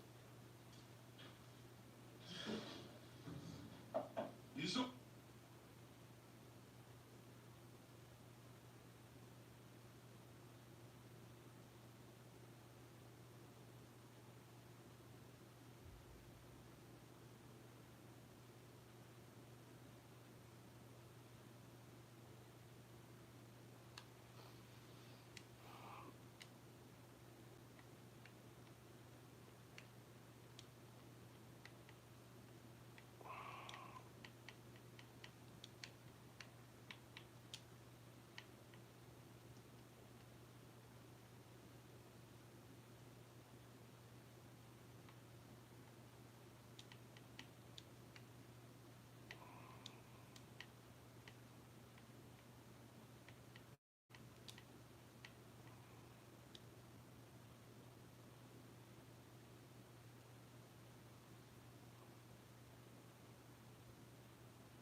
Not. New supplements for menopause from Centrum, the brand you trust. This is gonna be another gorgeous day. Oh yeah. Nas EBK started rapping in 2021 and quickly picked up some buzz in the game. But he's also known for being a wild dude who's constantly just. Situation got so heated that Nas allegedly upped the strap and shot Sibby in the chest. It's not clear if the shooting was caught on surveillance cameras, but a video came out showing Sibby running for help before he collapsed to the ground and tragically passed away. Nobody really knows what went down yet, but after the news broke, Nas hopped on IG and posted a pic that just said, innocent. He captions it with, only God can judge me. Be home soon. Free the gods. According to rumors, Sibby was affiliated with the YGs, and that's why Nas had issues with him. Not much is known about Nas' early life, but he grew up playing basketball, wasn't always active in the streets. Eventually, he started hustling just to support himself, but he told Say Cheese TV, It's always money motivated. I was never trying to just be a hood nigga or try to kill and be dirty and shit. That's not my type of party, bro. back in the day, he was just trapping for himself and wasn't claiming any sex. But that changed after his homies hit a lick on him. According to Nas, his friends set him up to rob him for a pound of weed. After that, Nas links up with dudes from Southside and DOA, like K-Flock, set the trend, and has been repping DOA ever since. The Bronx is one of the wildest places in the world. There's a lot of beef between different hoods, and Southside has issues with sets all over the city. Southside beefs with the YGs and the OGs, which used to be the same crew back in the day. But after some people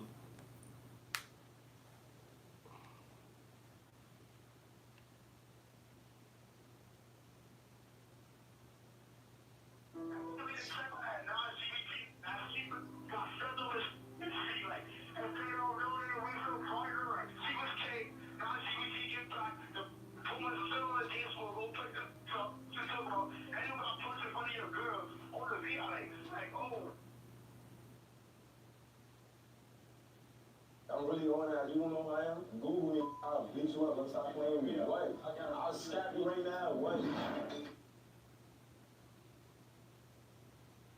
In this dramatic surveillance video obtained by Pix 11 News, you can see people desperately running for cover after gunfire interrupts the evening commute near Times Square. A 22-year-old man was hit in the chest by a bullet. He too was running, but did not get away fast enough.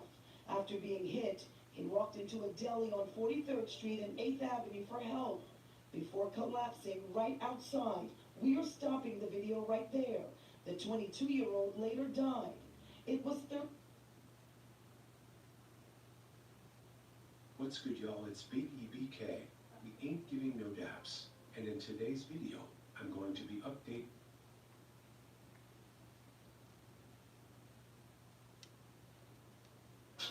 Bitch, how you smoking on Diddy? When I catch her, I'm making it litty. She from the TV, she pop her titty. I spend 4 cents, try to catch me a drilly. If you don't I smoking on bro. So I put game up in his clip. You can mix the bitch, how you smoking on Diddy? When I catch her, I'm making it litty. She from the TV, she pop her titty. I spend 4 cents, try to catch me a drilly. If you don't I smoking on bro. So I put game up in his clip. You can mix bitch, how you smoking on Diddy? When I catch her, I'm making it litty. She from the TV, she pop her titty. I spend 4 cents, try to catch me a drilly. If you don't I smoking on bro. So I put game up in his clip. Maybe like 10, 11 months ago, we see news comes out that, I guess, maybe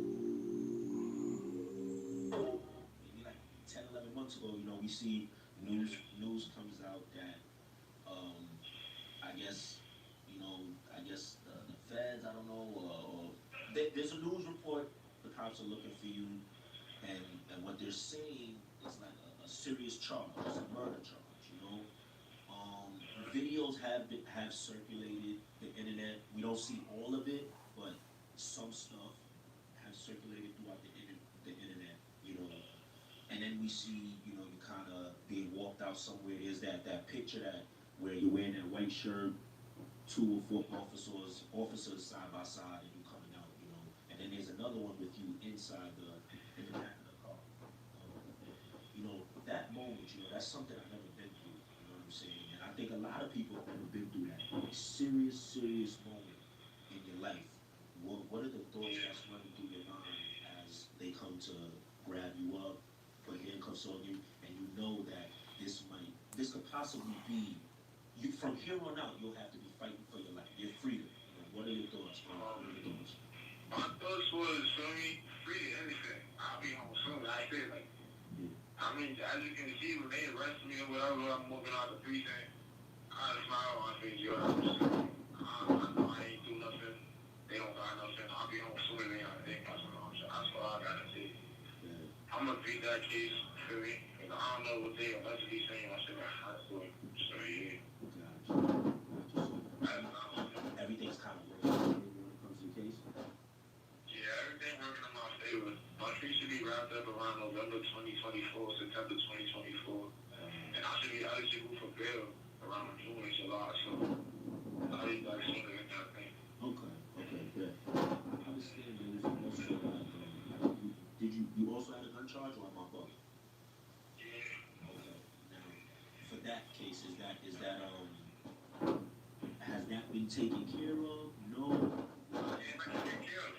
Okay. Around June, my 2 years should be up. I already got a year. 8 months is a year, So that's when I should be eligible for bail, because then I won't have no other cases remaining. Now I'll be finding one case, and I can probably bail out in June or July. And expect my case on the outside, so I'll be home around that time or something like that. I ain't really counting, but yeah. I'll let everybody do what they do. Snow that I'm back. I'm not letting up snow. I'm gonna be honest. I'll say, there's people that feel me, my manager, my right-hand man.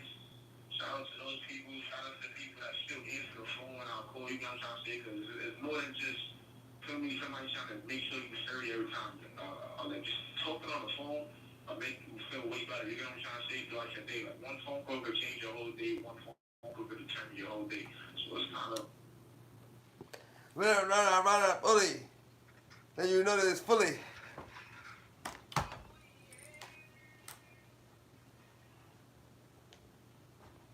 good. Fuck you want, kid? Why you calling on the phone?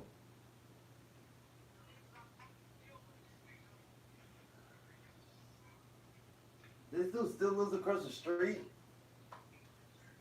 I got a guy that lives across the street in this parking lot.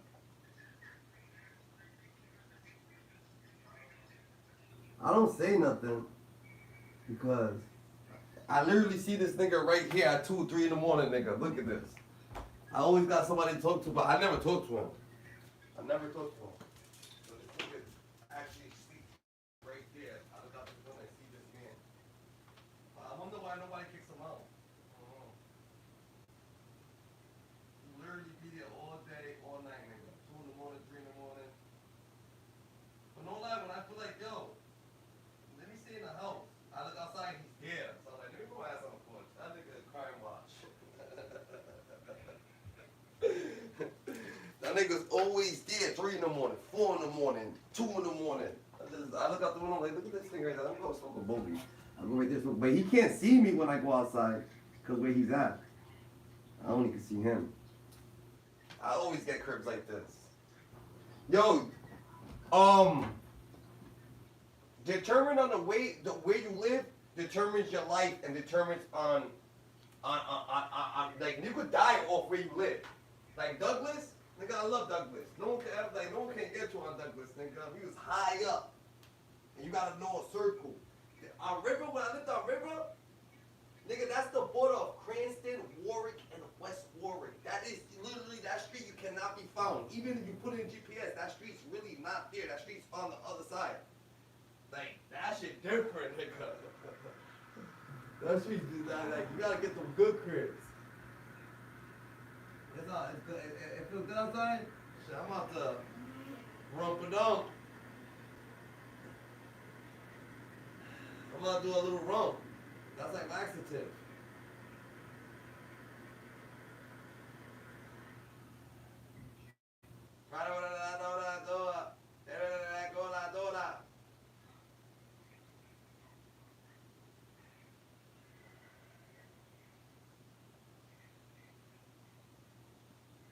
Hey, killer. How's they treating you?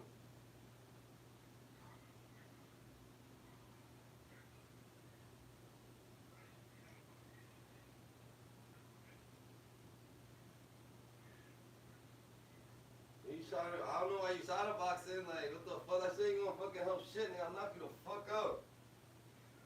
I know it gets you there, though. You keep doing this, it's gonna get you somewhere.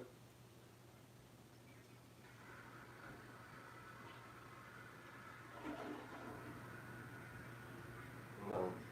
You got it all fucked up. You got it all fucked up. I'll fucking bite your nose off. I'll fucking poke you in your eye and you'll have no eye. If my nails would literally take your eye out, if I wanted to. If me and you was in a real fight, you're not winning, bro. You're already losing, nigga, because you always think that there's rules to fighting, nigga. Like, if your eyes is poked out, what is it? You're almost dead now. If I scratch you in your eye, that's going to hurt. You're going to blink. And you're going to stay blink, like this. If I scratch you, a light little scratch. A light little scratch. If I fucking poke you with the littlest thing, nigga, you're going to be, ow, ow. It's pain. It's a mind thing. You don't know that.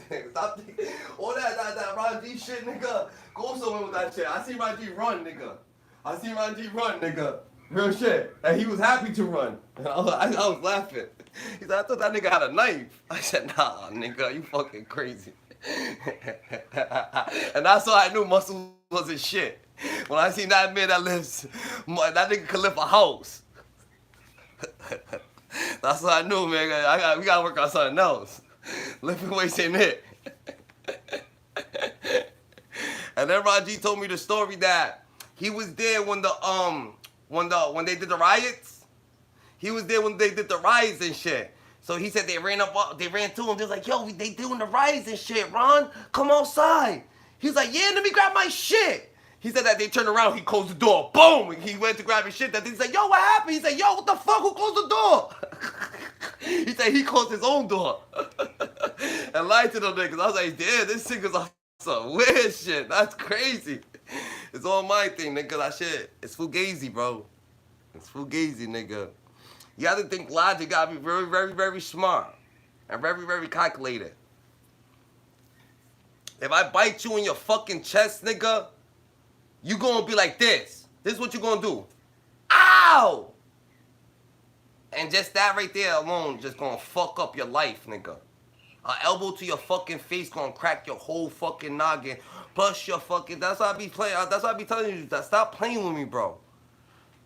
If I do go Hussein say, if I come like this, nigga, I got a little arm, I got long arms, so my arms is like hands. My elbows hit you niggas cracking your fucking skull and your nose at the same time. I don't want to tell you that. I don't gotta tell you my things. That's just like, I'm not gonna talk about my fighting no more. Cause you learning a little bit. You learning right there. But niggas won't even imagine to fathom what's a fight. They think fighting's only punching. Nigga, you're about to get fucked up, nigga, fucking around.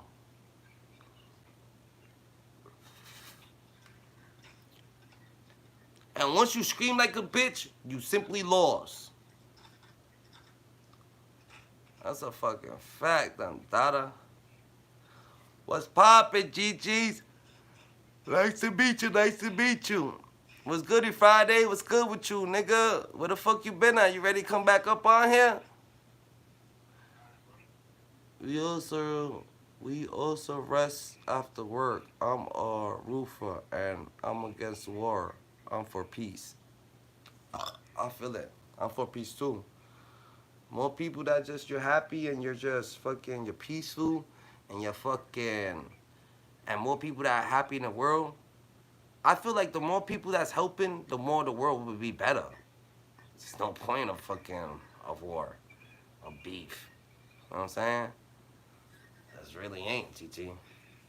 So we just gotta stay on business. We gotta stay on business. We gotta just be moving in the righteous, the right way, Dada.